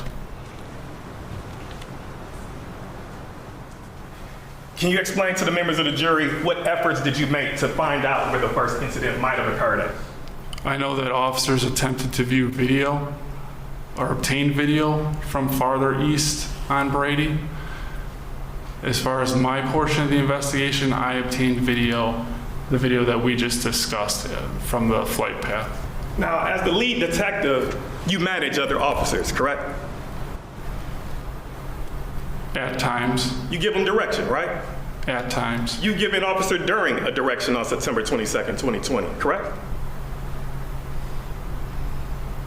I'm not certain if I did. Okay. So you don't know what efforts other officers might have made to determine where the first incident would have occurred at, correct? I do know that other officers attempted to view video farther east on Brady. Okay. Did you ever take Ms. Clearman in a car and ask her, "Can you please show me where the first incident would have occurred at?" Did you do that? I did not. Do you know any other officer that did that? No.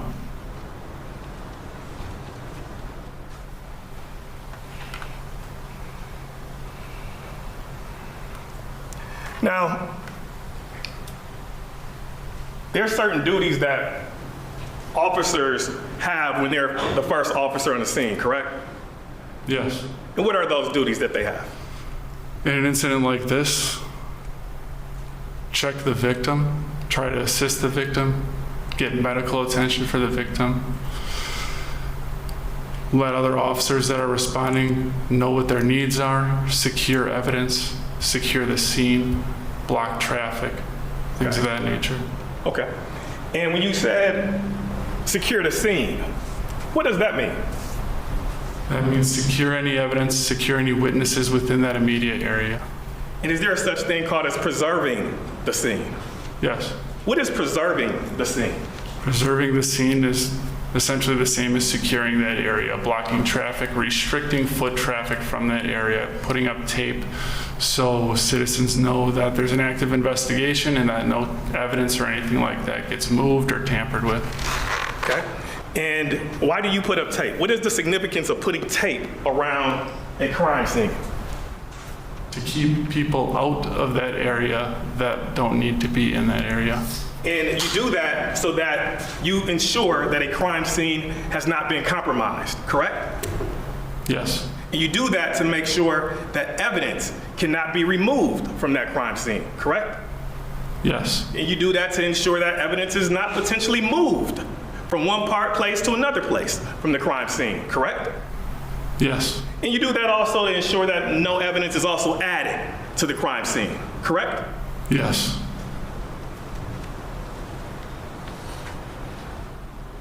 Now, Detective Kirkvold, part of your investigation,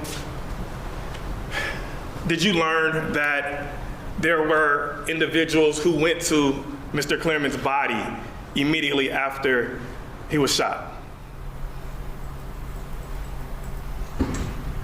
I don't know when I learned of the fact that an individual went towards Mr. Clearman's body, and we're talking officers or citizens? Whoever. I want to know everyone that you know that went to the body of Mr. Clearman. Let's narrow it a little bit. I want to know who went to Mr. Clearman's body prior to law enforcement, medical, MFD, any of those individuals. Who went there that were like citizens? Let's start there. I know for certain that Mrs. Clearman did. Okay. Is there anybody else that you know would have approached Mr. Clearman's body as well? I don't know offhand. Did you make any inquiries as to who else might have went to the body of Mr. Clearman? Your Honor, relevant. If he's never heard anything, why would he ask about it? Sustained unless there's more foundation. Mr. Detective Culver, are you aware that there's been testimony in this case that Ratrell Cameron was at the body of Mr. Clearman? I'm not aware of any other testimony in this case. Okay. Did you see Ratrell Cameron on September 22nd of 2020? I don't know if I've ever seen that individual.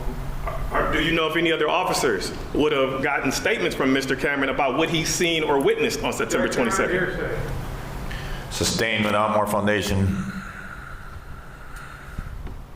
Detective Carvo, are you aware that Stephanie Trotter was in a red SUV? He may be aware if someone was in an SUV overruled. You can answer if you know. I don't know that name of being in a red SUV, but I do recall a red SUV in the vicinity from cameras. Okay. And do you ever recall Stephanie Trotter making any type of statements in this case? Objection, Your Honor. They want her statement, call her. This is hearsay. I agree that it's hearsay. They want her to testify. She can testify at some other point in time. Detective Kirkvold, did you make any inquiry as into who was the owner of the red SUV that we see in a 1 minute and 34-second part of the video? Objection, Your Honor. Overruled. It may be relevant. You can answer, Detective. No, I did not. Do you think it would be important to find out who that person is pulling up to the scene at 1 minute and 34 seconds of that video? Yes. But you did not make that inquiry, correct? Correct.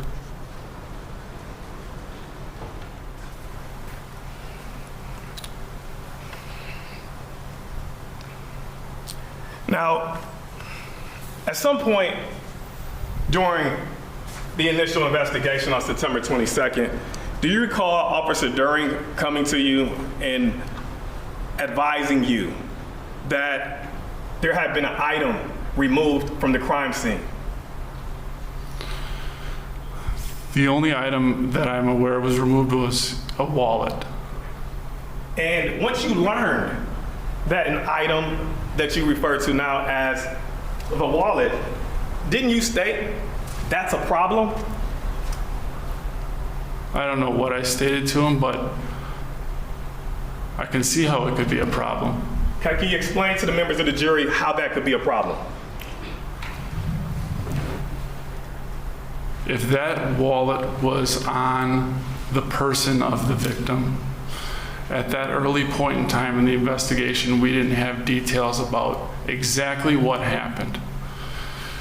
If we learned that some individual removed something from the victim or touched the victim in a certain way, we needed to be able to articulate how this happened, why this happened, who did it, and where that item is now. Now, Detective Kirkwell, did you make any inquiry as to why there was a wallet removed from the scene on September 22nd, 2020? I don't believe I did.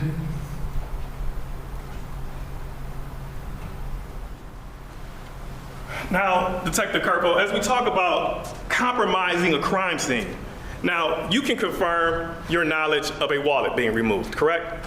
Yes. But you don't know if there was other items, like a weapon, that could have also been removed from that crime scene, correct? Correct. You don't know if another item had been moved from one place and put in another place. Objection, Your Honor. There is absolutely no evidence that anything was moved. That's right. There's no evidence of that. Don't imply something, counsel, that there is no evidence of. None. There's been no evidence introduced in this case by any witness that is even close to that. That assumes facts, not in evidence. Sustained. Move on to a relevant question. Don't imply things that have not occurred and are not in evidence. Move on. I'd like to now go to State 83, please, the during video.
This is fine. I want to start here at about, we can go to about 45 minutes and 15 seconds. That should be fine.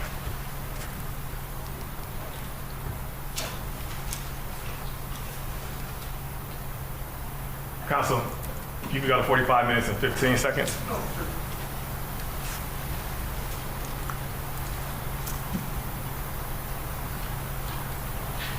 This is fine. We can play from here. Showing everything. And then I have his wallet. Do you want his wallet right away? Or I'll give it to the guys that are in the scene. I want to order this one back in the night. You get it back.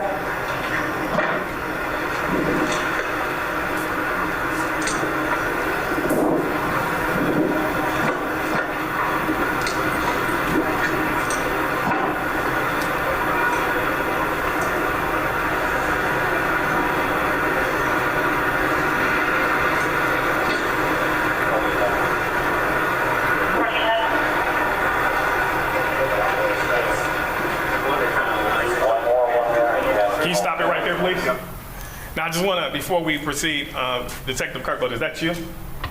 No. This is not you? I'm sorry, are you? There's two people standing here. The subject wearing a suit coat is me. The subject not wearing a suit coat is Detective Kulbundi. But, okay. All right, can we start from there? Yeah, because that's actually more so like over here. The detective that took his wife to interview wanted me to give one of you his wallet. He said, let's just set that on his car for right now.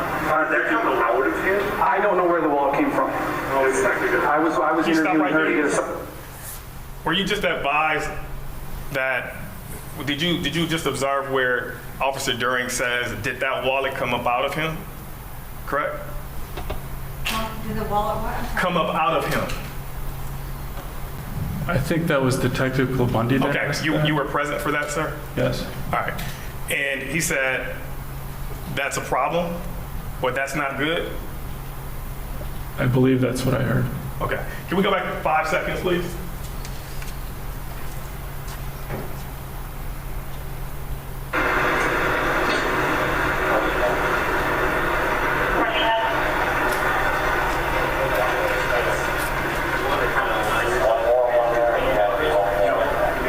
Yeah, because that's actually more so like over here. The detective that took his wife to interview wanted me to give one of you his wallet.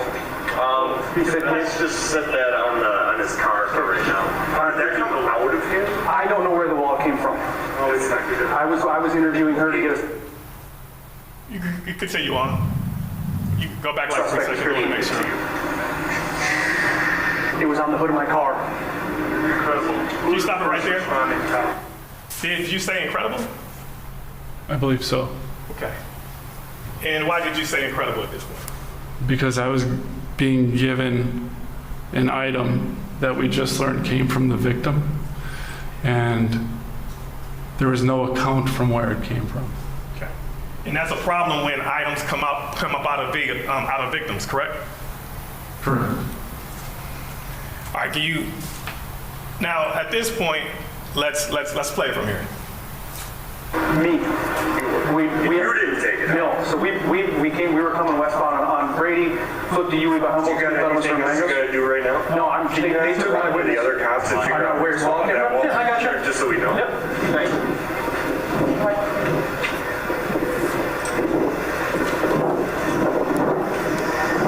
Can you stop it right here, please? So, Officer During is given a direction at this point to find out where this wallet came from, correct? Yes, by Detective Kulbundi. And that's an important issue in this case, right? Yes. Can you continue playing the video, please? You guys don't have no extra water in your spots by any chance? I can check.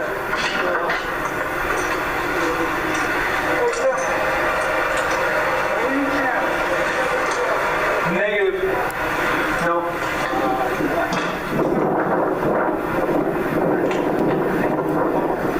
Hey, Rick. I'm live. Who got his wallet out of his pocket or where his wallet comes from? It was on the hood of our car. Detectives want to know where it came from. I didn't get it. We were the first ones here. Who went down his wallet? Did MFD? No, his wife did. His wife? Yeah. Oh, okay. She got it. Okay. Wait, dude, it's either MFD or his wife. Those were the only All right, let me go ask MFD. Can you stop it right there, please?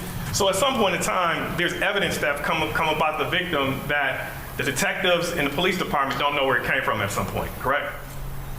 Yes. And that could be problematic too, correct? It depends on the situation. Well, in this situation, that could be problematic, correct? It has the potential to be problematic, yes. You continue playing.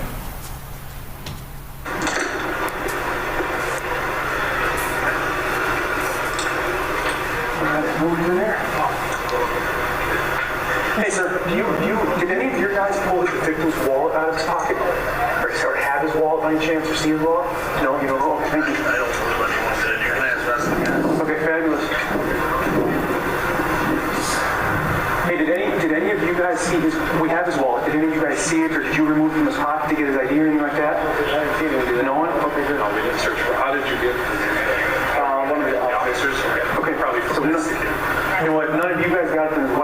got it? Yeah, His wife? we didn't reach for ID or anything. All right, cool.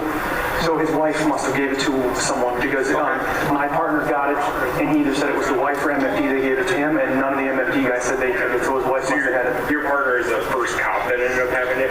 Yes. Okay. And that's Rick Mo.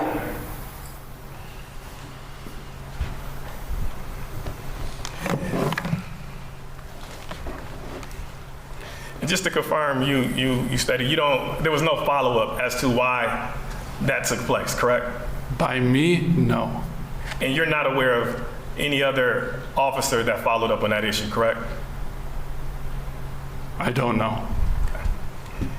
And you know that you've learned that there was other individuals, even outside of Ms. Clearman, that was present at the body at some point or another, correct? I don't know how present they were, how close they got to the body. I don't know. Did you ask those questions to any of those individuals? I wasn't the detective that was conducting the interviews of those individuals. Did you follow up with any officers who were conducting those interviews? Directly, I don't remember doing that, but we do have briefings where we share information. Okay. Do you remember that information being shared in one of those briefings? I don't remember.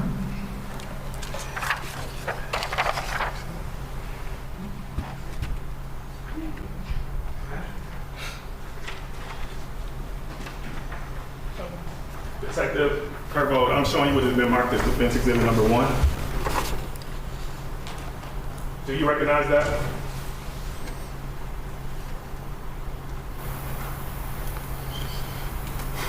I believe so. What do you recognize that to be?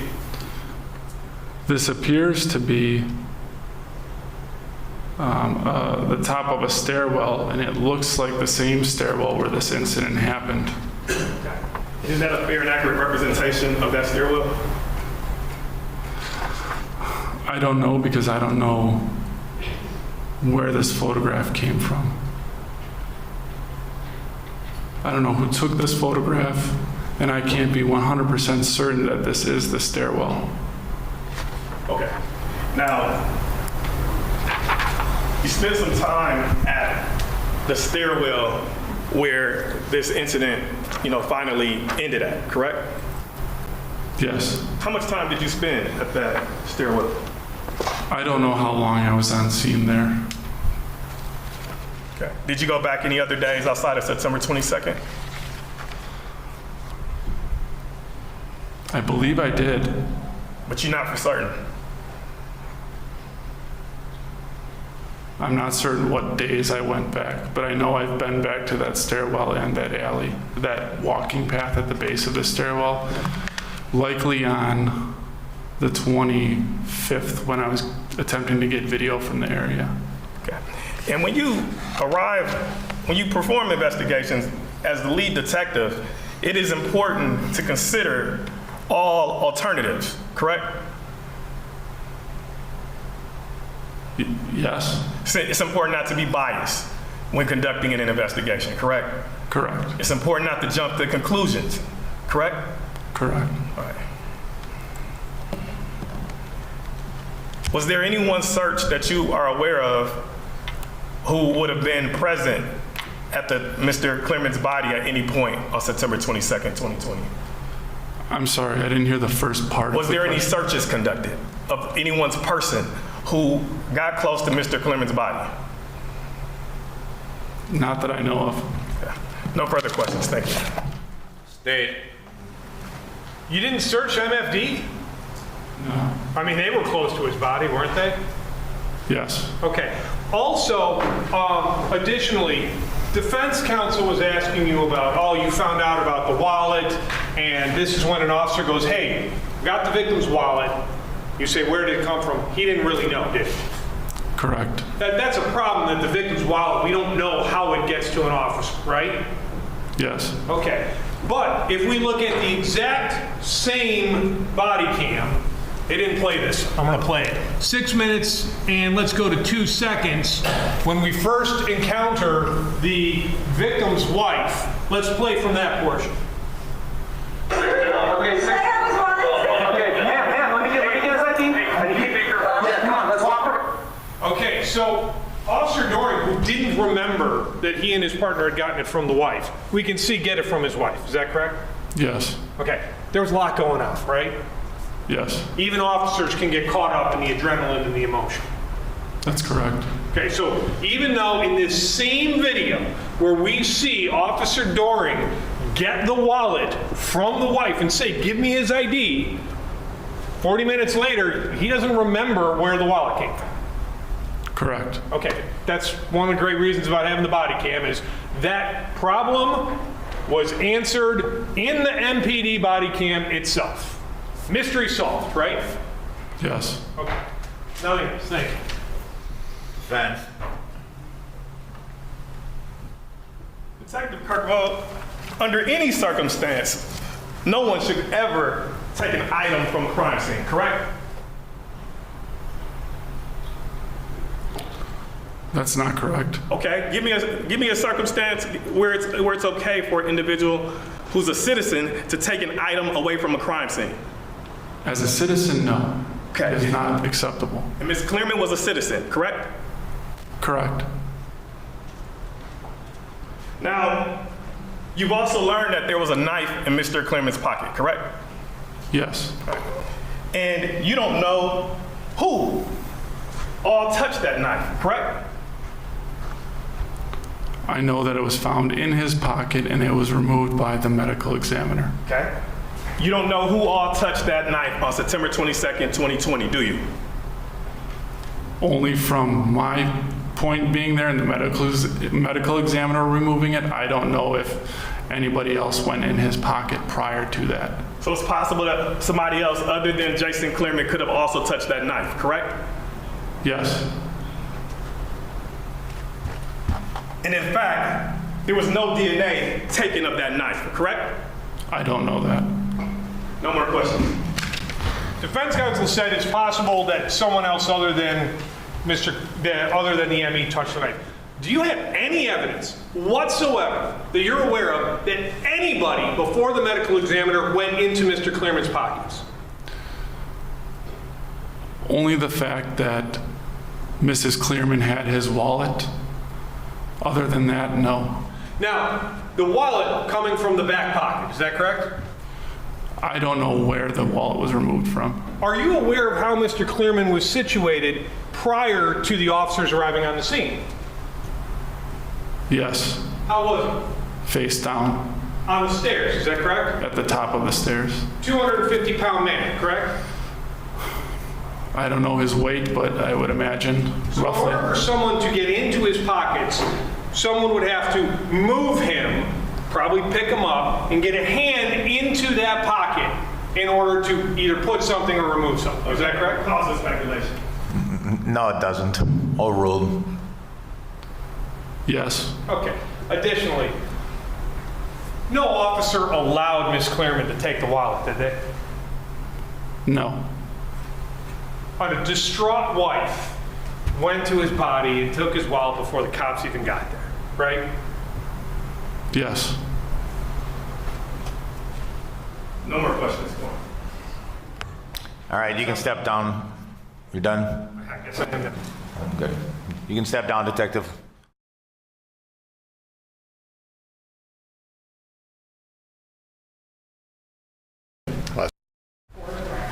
Sure, it's Nathan, Nathan. Last name is Butz, Butz. Go ahead. How are you employed? I'm a sergeant for the Milwaukee Police Department working in the homicide unit. And how long have you been a sergeant?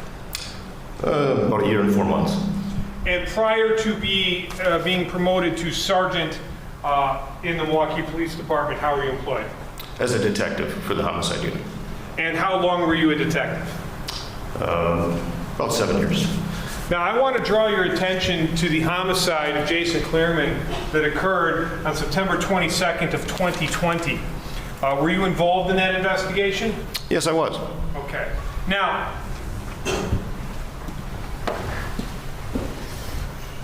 I'll just turn on this TV here for a little bit. There we go. Did you go to any location in an attempt to find some video? Yes, I did. Where did you go? I went to the address of 1220 East Locust Street. Okay. Now, I want to just kind of orient ourselves in regards to where we're talking about. That is Locust in approximately what? It's a little street called North Dousman Street. Okay. And what if when we're looking right now at State's Exhibit number 55, which I have currently up on the big screen, what street do we see in front of us right here?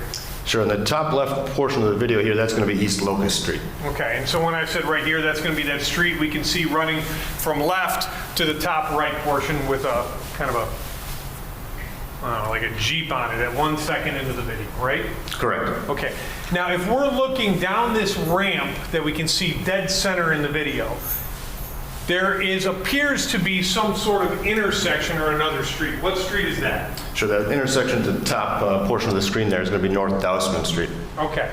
Now, detective, when you are looking for security video, you're part of this team of detectives that's attempting to track where the suspect may have gone. Is that correct? That's correct. Okay. Some detectives catch him from the homicide scene. We see him going down Swing Park, out by Rat Fink's, the taco place. Now, if you head from where those videos capture it, is there some sort of bike path or path that kind of empties out or over around here? Yes, there is. What, can you explain what that is? Sure, it's a small bike path that runs right by the Milwaukee River there, and it runs south to north and north to south. Exits right here on the top of the screen is going to be Gordon Park. It continues to East Locust there. Okay, so you are attempting to see if a possible path of a bicyclist, if anybody's going to pop up here in the area after the homicide. Is that correct? That's correct. Okay. Now,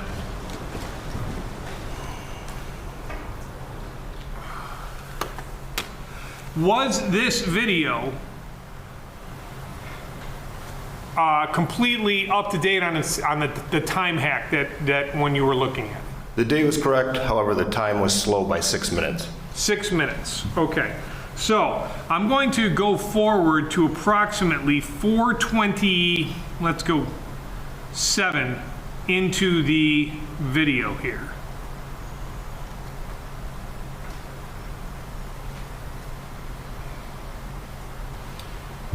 I'm going to play from that portion.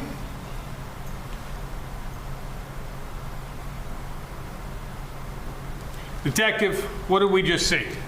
Sure, in the video what you just played, it shows a bicyclist enter from the left side of the screen, riding what would be westbound, and take a right or northbound turn onto North Dousman Street. The bicyclist is wearing a white t-shirt, what appears to be tan pants, and a dark colored vest. Okay. Now, if we're looking at this, I'm sorry, Sergeant, I keep demoting you. He takes a right onto Dousman, is that correct? That's correct. Can you tell me a little bit about this street, where it leads to? Sure, North Dousman is actually an L-shaped street. It actually goes northbound and it turns right to a smaller street called East Roadsmead. It's kind of an L shape and it dead ends.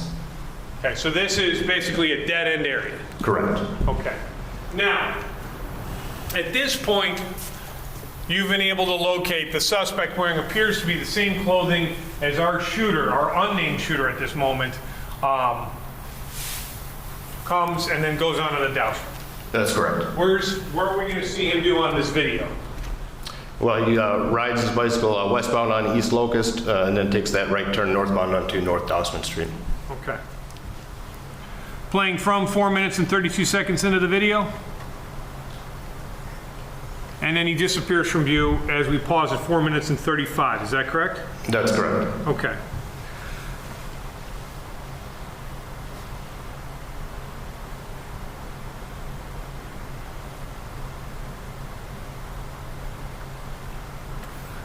Moving forward now to 9 minutes and 36 minutes into the video. This is approximately, what, 5 minutes later? Correct, approximately 5 minutes. What would that have been in the real time of that day?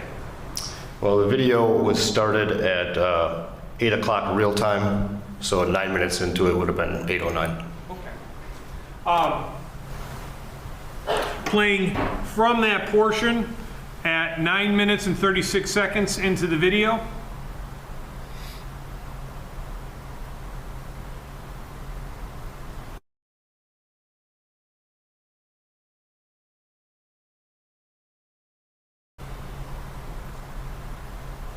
And pausing at 9 minutes and 49 seconds into the video. What do we see here, Detective? Sure, what you see on this video is from that North Dousman Street, you see a subject now walking southbound on North Dousman and then take a left turn going eastbound on East Locust Street on foot. Is the bike no longer, he's no longer has the bike? Correct, no longer with the bike. Is there anything else that appears to have changed? Well, it appears the subject is still wearing tan pants, white t-shirt, and a dark colored vest, but it appears he's got a backpack on his back. Playing from that portion at 9 minutes and 49 seconds. And pausing at 9 minutes and 52 seconds. Does he disappear from view? That's correct. Does this suspect bicyclist ever come back to this location that you're aware of or could find on the video? Not that I could find on video. Okay, so the bicyclist after the homicide goes somewhere into this area, this dead-end area of around 20 houses, and then emerges now with a bike, with a backpack and no bike. Correct. At any point in any one of these little videos, could you see that he had a firearm on him? No. All right. Now, Detective,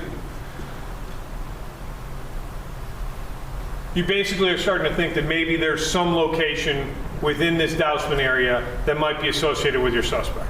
That's correct. Okay. Thank you. I have no further questions, and the state moves State's Exhibit number 55 into evidence. Received. Cross. Just very briefly. So Detective, Dousman Street, can you just tell us in general, where is that in relation to Brady or Holton Street, that intersection? I don't have the exact distance from Brady Street, but it is a short bike ride. Okay, is it north? Yes, it's north of Brady Street, correct. Okay, and are you familiar with the intersection of, well, let's just be more specific, Bel Air Cantina, Finks, that area? Vaguely, yes. Okay, do you know where in relation to that intersection, which I believe is Water Street and is it Kane Place? Around that area, do you know what I'm talking about? Not specifically, no. Okay, well, let's just keep it simple. Bel Air Cantina, Finks, they're on the same intersection, right? That's my understanding, yes. Okay, do you know where Dousman is in relation to those locations? Yeah, well, if you continued westbound on East Locust, you'd come to North Humboldt Boulevard, and you could take that directly south towards that area, yes. Okay. Did you have any other involvement in this case, or was this pretty much just it? This was my investigation, it was a video recovery. Just this one location video, right? Correct, sir. Okay, thank you. No further questions. State. Just one more thing about this location. This street Locust, you talked about if you had gone kind of further down the street, you get to Humboldt. If you take a left, that would have taken you to Finks and Bel Air, right? Yes, that's correct. So would it be fair to say the direct route from Finks and Bel Air on the roads wasn't taken? There was kind of that bike path area that was taken. Yes, that's correct. Something you'd think a bicyclist would do. Yes. If you just continue down Locust, pop up here, instead of turning on the Dousman, you continue down to Locust, continued west down to Locust, could that take you to a police station? Yes, that's correct. There is a district station on 4th and Locust, which is further westbound. Okay, nothing else, thank you. Defense. You can step down. Thank you. State's next witness. For the record. Yes, ma'am. This is Richard Ellis, R-I-C-H-A-R-D, and last name is Ellis, E-L-L-I-S. Sir, how are you employed? I'm a trooper with the Kentucky State Police. How long have you been with the Kentucky State Police? I've been with the Kentucky State Police for 5 years. Okay. Now, I want to draw your attention specifically, sir, to March 4th of 2021. Were you employed as a trooper with the Kentucky State Police on that day? Oh, yes. Okay. And on that day, did you have an encounter during like a traffic stop with anybody in the courtroom today? Yes. Your Honor, could the defendant please lower his mask? Yes. Do you see that person in the courtroom today? I do, yes. Okay. Can you please tell me where he is and what he's wearing? Yeah, he's seated to my right. He's wearing a gray suit. And there's a lot of gray suits. There's a lot of gray suits. See on the left side? Yes, he's on the, well, I guess he'd be on the left if I'm looking at it, yes. And he's on our left, their right. Yes. Yes, yes. And I guess, does he have a tie clip on? I can't see that far. He's got a dark colored tie. Okay, dark colored tie. Okay. Now, Your Honor, may the record reflect that the trooper has identified the defendant? He has, yes. Okay.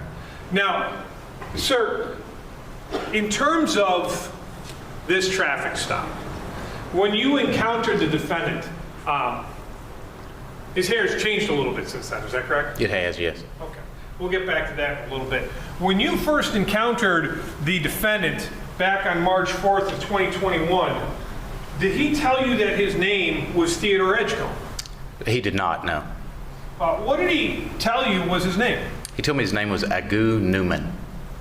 Say that again. Agu Newman. Agu, A-G-O-O? That's correct. Newman, conventional spelling? That's correct. Did he give you a date of birth for this name? He did. And what was that date of birth? It was January 12th of 1986. Okay. Did the defendant tell you anything about whether or not he had a driver's license? He did. What did he tell you about that? He told me he had a driver's license out of the Bahamas. Like the actual islands of the Bahamas? That's correct, yes. Okay. Did he tell you where he was en route from and to? Yes, he told me he was en route from Texas to Paducah, Kentucky. And the vehicle... Hold on a minute. Say it again, please. He was en route from Texas to Paducah, Kentucky. Is that P-A-D-U-C-A-H? That's correct. Okay. Now,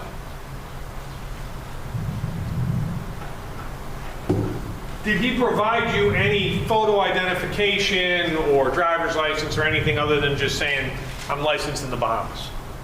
No, he did not provide me with anything. Okay. The vehicle he was driving, was that listed to him or what was the deal with the car? No, it was a Hertz rental vehicle. Okay. And did he tell you who rented the vehicle for him? He did. What was the name he told you? Ruby Mazel, I believe. Ruby Mazel, R-U-B-Y, Mazel, M-I-Z-E-L-L. I believe so, yes. Okay.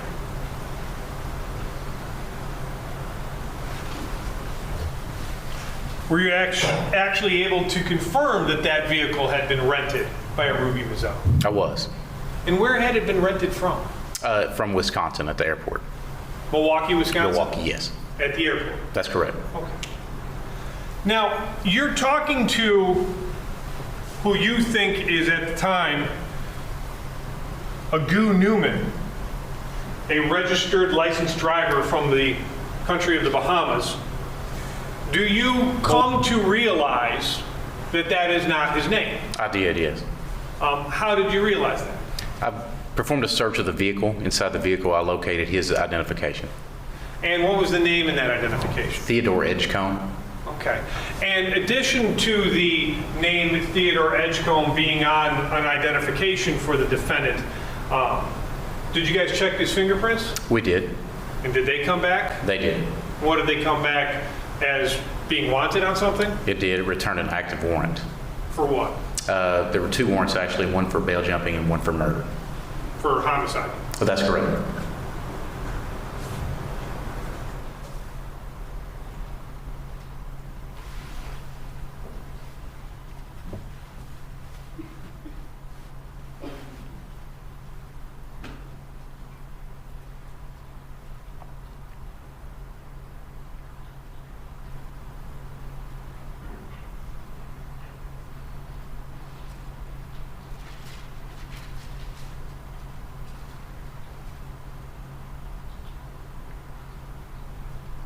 Now, Trooper, in terms of, you found out he was wanted for a homicide.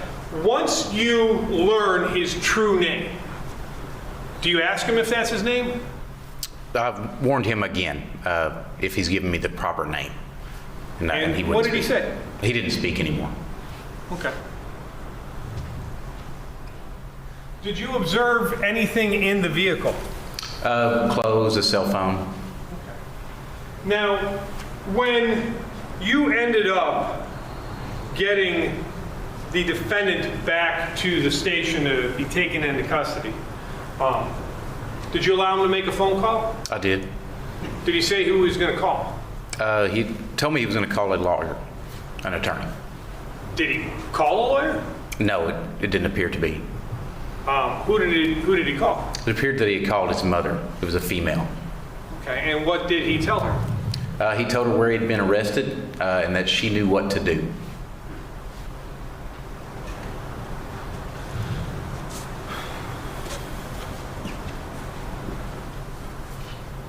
I'll show you what's been marked as State's Exhibit number 90. Judge, we're objecting to this photo. Because Unfairly prejudicial. I think the court should look at it. fine, I'll look at it. We discussed it. The objection's overruled. The state can show the detective, the witness, or the officer. Showing you what's been marked as State's Exhibit number 90. Do you recognize the person in that photo? I do. This is Theodore Edgecombe. And is that the manner in which you encountered him at the time? Yes. Okay.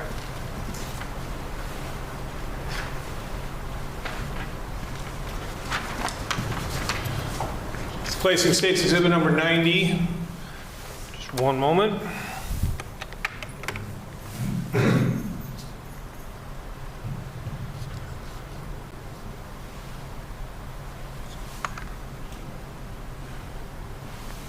I would move State's Exhibit number 90 into evidence at this time.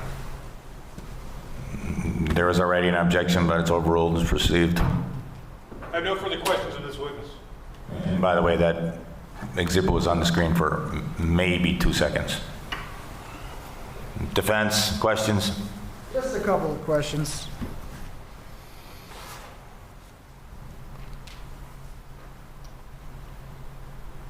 Trooper Ellis, so when you did encounter Mr. Edgecombe that day, he wasn't confrontational, right? No. He wasn't hostile or anything, right? No, he wasn't. He was cooperative, right? To an extent. He lied to me about who he was. No, I understand about the name Agu Newman, but other than that, I mean, he didn't resist you or anything like that, right? That's right. That's correct, right? Yes, that's right.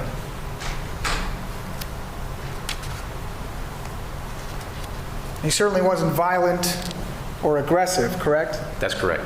All right, no further questions. He wasn't honest. He was not. Thank you. Anything else from the defense?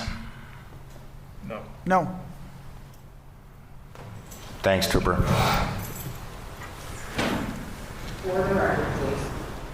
Michael, M-I-C-H-A-E-L, Tanem, T-A-N-E-M. How are you employed, sir? Yes, sir. I said how, not if. I'm employed at He was assuming you're employed. I'm a sergeant with the Milwaukee Police Department. I'm glad you still have a job. Thank you. Now, how long have you been a sergeant? Been a sergeant for about 4 months. And prior to being a sergeant, how were you employed? I was a detective with the city of Milwaukee. And what was your assignment? I was assigned to the homicide unit for approximately 4 years. Now, I want to draw your attention to September 22nd of 2020. Were you involved regarding a homicide investigation that occurred on that day in which Jason Clearman was killed? I was. All right. Now, in particular, I want to draw your attention to the address of 2916 North Dousman. Are you familiar with that address? I am. Okay. And what was your involvement with that address? Sure. I responded to that address along with the tactical enforcement unit to execute or to assist in the execution of a search warrant regarding a homicide investigation in which Mr. Clearman was the victim. Okay. And to be clear, Milwaukee Police Department had, pulled security stills, gotten some video in an attempt to figure out who this possible suspect shooter was. Is that correct? Correct. And you received some tips as to a possible identity. Is that correct? Correct. Including people associated with the suspect's family. Correct. And who is the person that people associated with the family told the police was the suspect? Theodore Edgecombe. Okay. Now, as a result of that investigation, were you able to secure, along with other members of the Milwaukee Police Department, a search warrant at 2916 North Dowson? Yes, a search warrant was drafted, applied for, and approved. Now, I want to kind of go bit by bit in terms of some certain items that were recovered. I want to start off down in the basement. Were you present for the recovery, or in fact recover yourself, items down in the basement? I was. Showing you what has been marked as State's Exhibit number 56. Do you recognize that? Yes, it was a bicycle. Okay. And as we're showing as State's Exhibit number 56, I'm going to do a close-up on State's Exhibit number 57. That's not just any bicycle. That appears to be a specific type. Is that correct? Correct. And if we're looking here at State's Exhibit number 58, what do we see that it is? It's a GMC Denali with the number 700. Green, primarily black with some green stripes, along with the white lettering of the GMC Denali. Okay. I'm also going to show you what's been marked as State's Exhibit number 59. Do you recognize that? I do. That's the handlebar portion of that same bicycle. Okay. Now, this bicycle appeared to match the bicycle that had been used by the suspect. Is that correct? Correct. Okay. I'm going to show you what has been marked as State's Exhibit number 60. Did you have portions of the bicycle swabbed for possible DNA? They were. Okay. Your Honor, the state would move State's Exhibit number 56 through 60 in evidence. No objection. Received. I'm going to show you what has been marked as State's Exhibit number 61. Do you see where we're looking here? Yes. What are we looking at? That's a bed which is located in the northeast bedroom of the address at 2916 North Dousman. That's going to be one of the bedrooms in the residence. All right, now I'm just going to see if I lower, we can see that there's some things on the bed. Is that correct? Correct. Appears to be, we can see some documentation as well as a piece of paper, some things with a name on it. Do I have that right? Yes. The two that I can see are two Scrub-A-Dub receipts that have the name of Theo E, which I believe to be the defendant in this case. And then there's also a handwritten sheet of paper or handwritten envelope with the name of Theodore Edgecombe on it. Showing you what's been marked as State's Exhibit number 62. Can we see that? Yes, it's the handwritten envelope with his name. And then there's also what I believe is a YMCA athletic membership card. Showing you what's been marked as State's Exhibit number 63. Can we see that card in a little better relief? Yes, that has a picture and along with his name and birthday. All right. Showing you what has been marked as State's Exhibit, or I'm going to move into evidence 61 through 63. Now, we had talked about a number of those documents. I'm going to show you what has been marked as State's Exhibits number 79 through 81. Actually, before I do that, let me make sure the defense has seen them.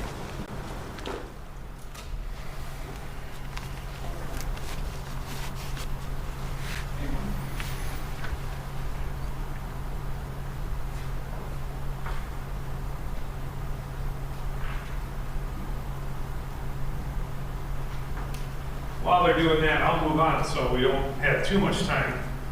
I'm going to show you what's been marked as State's Exhibit number 64. And let me move that back just a little bit and come out. Now, Sergeant, who was listed or who lived at this residence? I believe her name was last name Menzel, along with Mr. Edgecombe.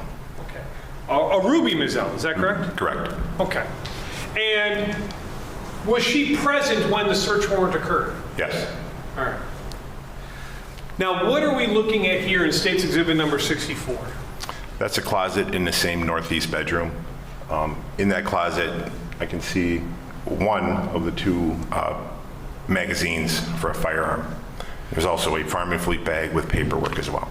Okay, now, before we get to the Farm and Fleet bag, I want to just talk about State's Exhibit number 65. You said 2 items. Correct. What were they? Those were Ruger 9mm magazines. One of them was loaded with 9 unfired cartridges, and the other magazine was empty. I believe both of them had a capacity of approximately 19 rounds apiece, but as I stated, one was loaded, one was unloaded. I'm going to show you what has been marked as State's Exhibits numbers 75, 74, and 76. I'd ask you to take a look at those for me. Do you want me to open them, sir? Yeah, go ahead.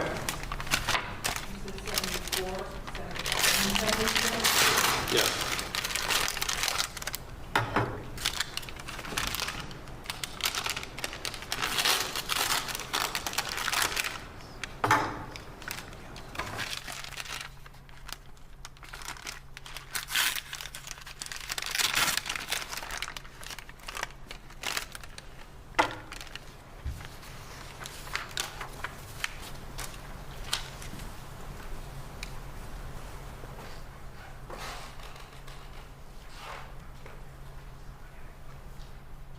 Thank you. Now, detective, sorry, just dealing with something.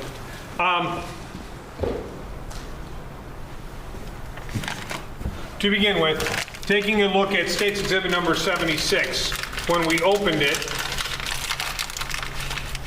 and we pull out, what was in there? Cartridges, What caliber? 9mm. Okay, how many of them were there? 9. Your Honor, the state would move State's Exhibit number 76 in evidence. Received. Now, additionally, you referred to 2 other items that were recovered. Is that correct? Correct. Okay. And which one was in which? 13 and 15, is that correct? Correct. Okay. Now, if we are looking at these, what are these? Those are magazines for a firearm. And when we're referring to a magazine, we're not referring to like Sports Illustrated, are we? Correct. What are a magazine in terms of firearms? A magazine is it's an item that goes into a firearm, into a semi-automatic firearm, in which cartridges, live cartridges, are loaded into the magazine. That magazine, once loaded, fully or partially loaded, is inserted into a firearm. After a firearm is fired, rounds that remain in the magazine chamber into the firearm, and it's used in a semi-automatic firearm, those are magazines for a semi-automatic firearm. Are these, in fact, the 9mm magazines that were recovered from that residence with Ruby Mizell of paperwork to Theo Edgecombe? Yes, there was paperwork in the room to Theo Edgecombe and paperwork to Ruby Mizell, yes. Okay. And just to be very clear, these are the 2 magazines that were recovered from there, is that correct? Correct. Horrible question earlier, I apologize. Your Honor, State move 74 and 75 in evidence. Received. Did you find any firearm? No. Did you look for one? Yes. Did you attempt to see if any other firearm-related evidence was recovered? We did. Now, I'm going to show you what has been marked as State's Exhibit number 71. Does that show the shorter magazine in a certain way? It does. And what does that show us? It shows that magazine, which is loaded with the cartridges that we just had up here in front of me on the table. Okay. Now, Your Honor, the state would move State's Exhibit number 71, 65, and 64 into evidence. Any objection? No objection. Received. I also want to draw your attention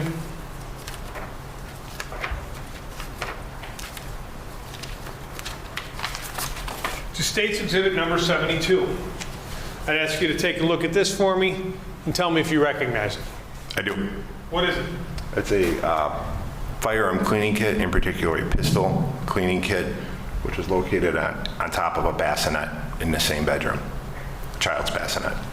Child's bassinet, and we have a a pistol cleaning kit on the top of it. Is that correct? Correct. Okay. Is it specific to a caliber, or is it just for any pistol?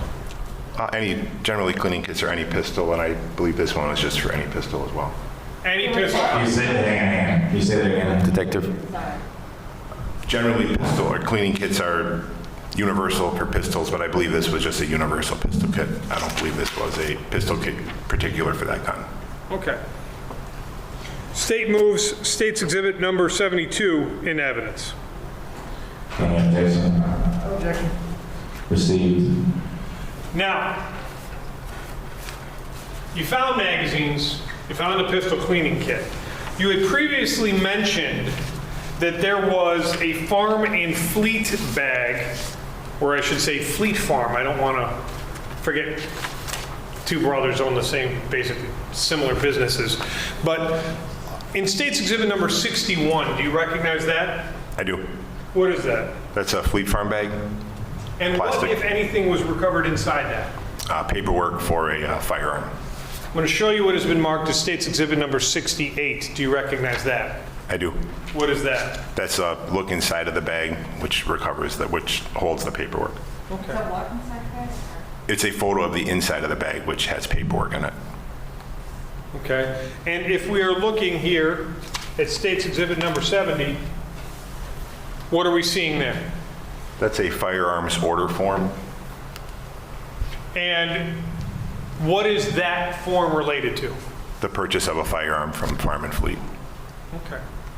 Does it have a serial number on it? I believe it does. I don't see it here, though. Okay. Additionally, I want to show you what's been marked as State's Exhibit number 78. Do you recognize that paperwork? I do. What is that? This is the same form that's pictured in the on the screen. And what form does that tell us? That's the firearms report, and this does have a serial number that's on it. Okay. Now, in particular, from the receipt, can you tell us the caliber of the firearm that was purchased? Yep, a 9mm. Didn't find one in the house, right? That is correct. State move 78 in evidence. Received. All right. Now, last, I'm just going to go through very quickly State's Exhibit number 79 through 82. You previously have taken a look at some of these. Can you tell me what they are?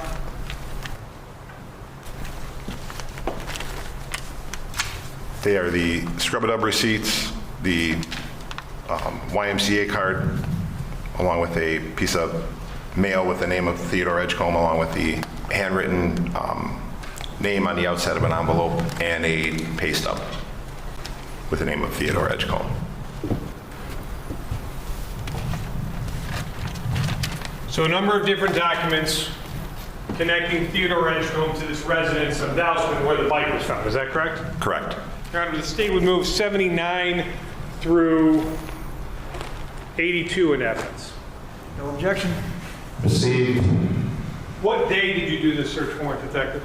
September 28th. Of 2020? Yeah, correction, September 28th of 2020. Okay. So approximately 6 days after the homicide, the Milwaukee Police Department has a possible identity. Correct. About a week later. Yep. And search warrant, Ruby Mizell is there, but no defendant. Correct. No Theodore Edgecombe. That is correct. No gun. Correct, no gun.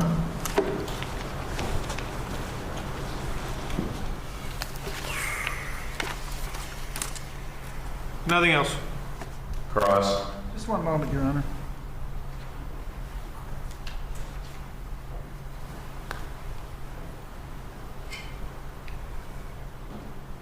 We have no questions. Thank you. All right, you can step down. Thank you. Thank you. And last? My name is Mark Robinson, spelled M-A-R-C-R-O-B-I-N-S-O-N.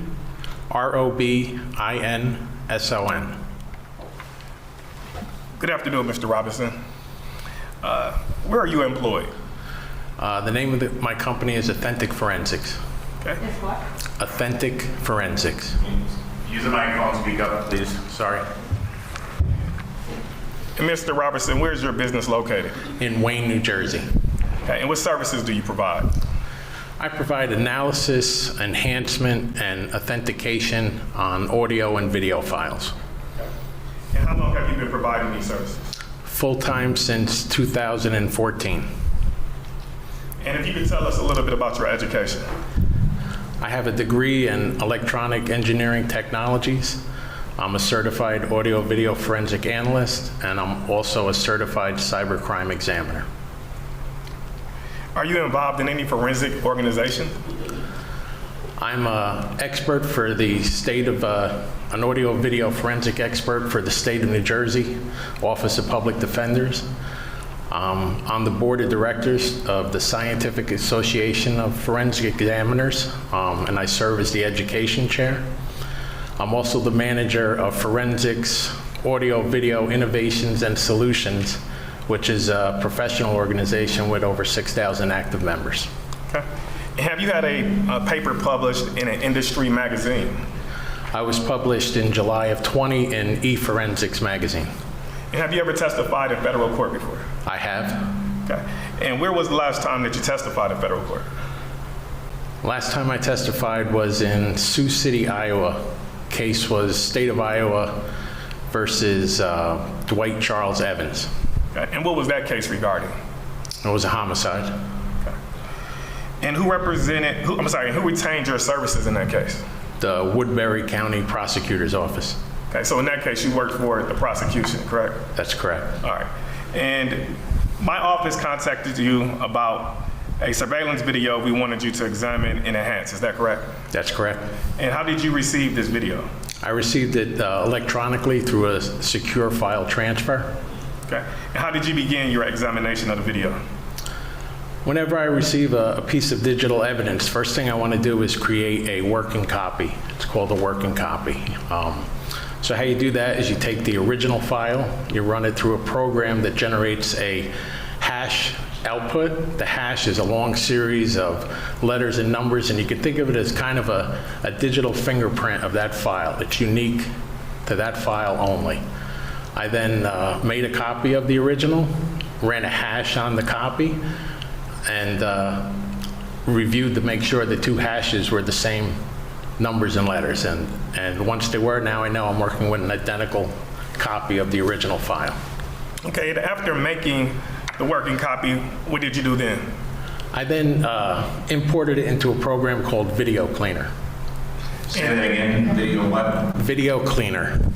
And if you could explain to the members of the jury, what is Video Cleaner? Imported. Video Cleaner is a forensic enhancement and tamper detection software. It was originally designed for law enforcement, and then the developers released it to the public. The program is an open source, which is important because that means all its filters and tools are subject to peer review. I've contributed to the development of that program, and I'm also certified as an expert in its use. Okay. Certified as an expert in the use of Video Cleaner. And you were compensated for your services as it relates to preparing the forensic video, correct? I was. And if you could explain to the members of the jury, what was your fees in this case? To clarify the video, I charged $8.95 to render the videos. And as far as your testimony here today, what is your fees related to that? I charge a flat rate of $2,000 per day. It includes my expenses like hotel and ground transportation. Okay. And what is the total cost that you received as far as compensation for the testimony that you provided today? The total cost for this case is approximately $5,500. Okay. All right. With that being said, I want to now go into what is being marked as defense exhibit number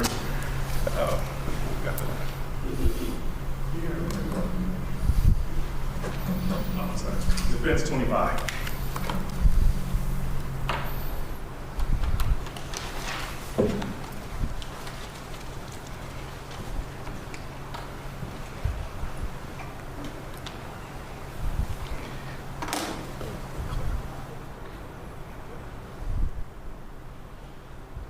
Okay. Mr. Robinson, what are we looking at here? This is the video that I exported out of Video Cleaner. So the original video, my goal was to improve the viewability of the video. So I adjusted the levels to make it a little brighter in the darker regions. I also added a little sharpening to make the details a little clearer. Okay. And if we could go ahead and play the entirety of the video, please.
Now, Mr. Robinson, there was another version of this video that you made as well, correct? That's correct. And that other version would be named Clarified Zoom Sequence, correct? That's correct. All right.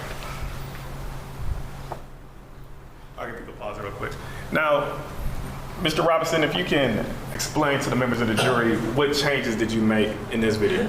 In this video, I applied additional enhancements. Because the subjects were moving away from the camera, I applied zoom so you could follow their actions. I also paused it on certain frames. I annotated the video. Annotated means when you add like arrows or descriptive writing. In this case, I used a red circle. I also took a segment of the video and rendered it in slow motion so you could see the actions more clearer. All right, we go ahead and play the Clarified Zoom Sequence.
Mr. Robinson, were both of those versions a fair and accurate representation of the original video, with the exceptions to what you just testified that you did to those videos? Yes, they are. At this time, we move defense 25 into evidence.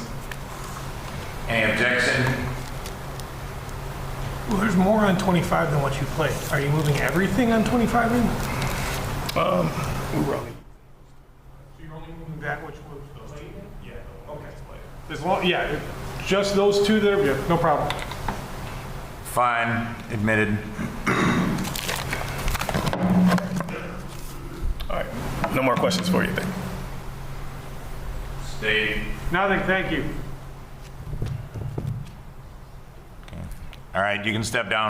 Oh, actually, Thank you. Hang on. no, I'm good. I'm good. Thank you. Forget it. You can step down.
So I'll get that there.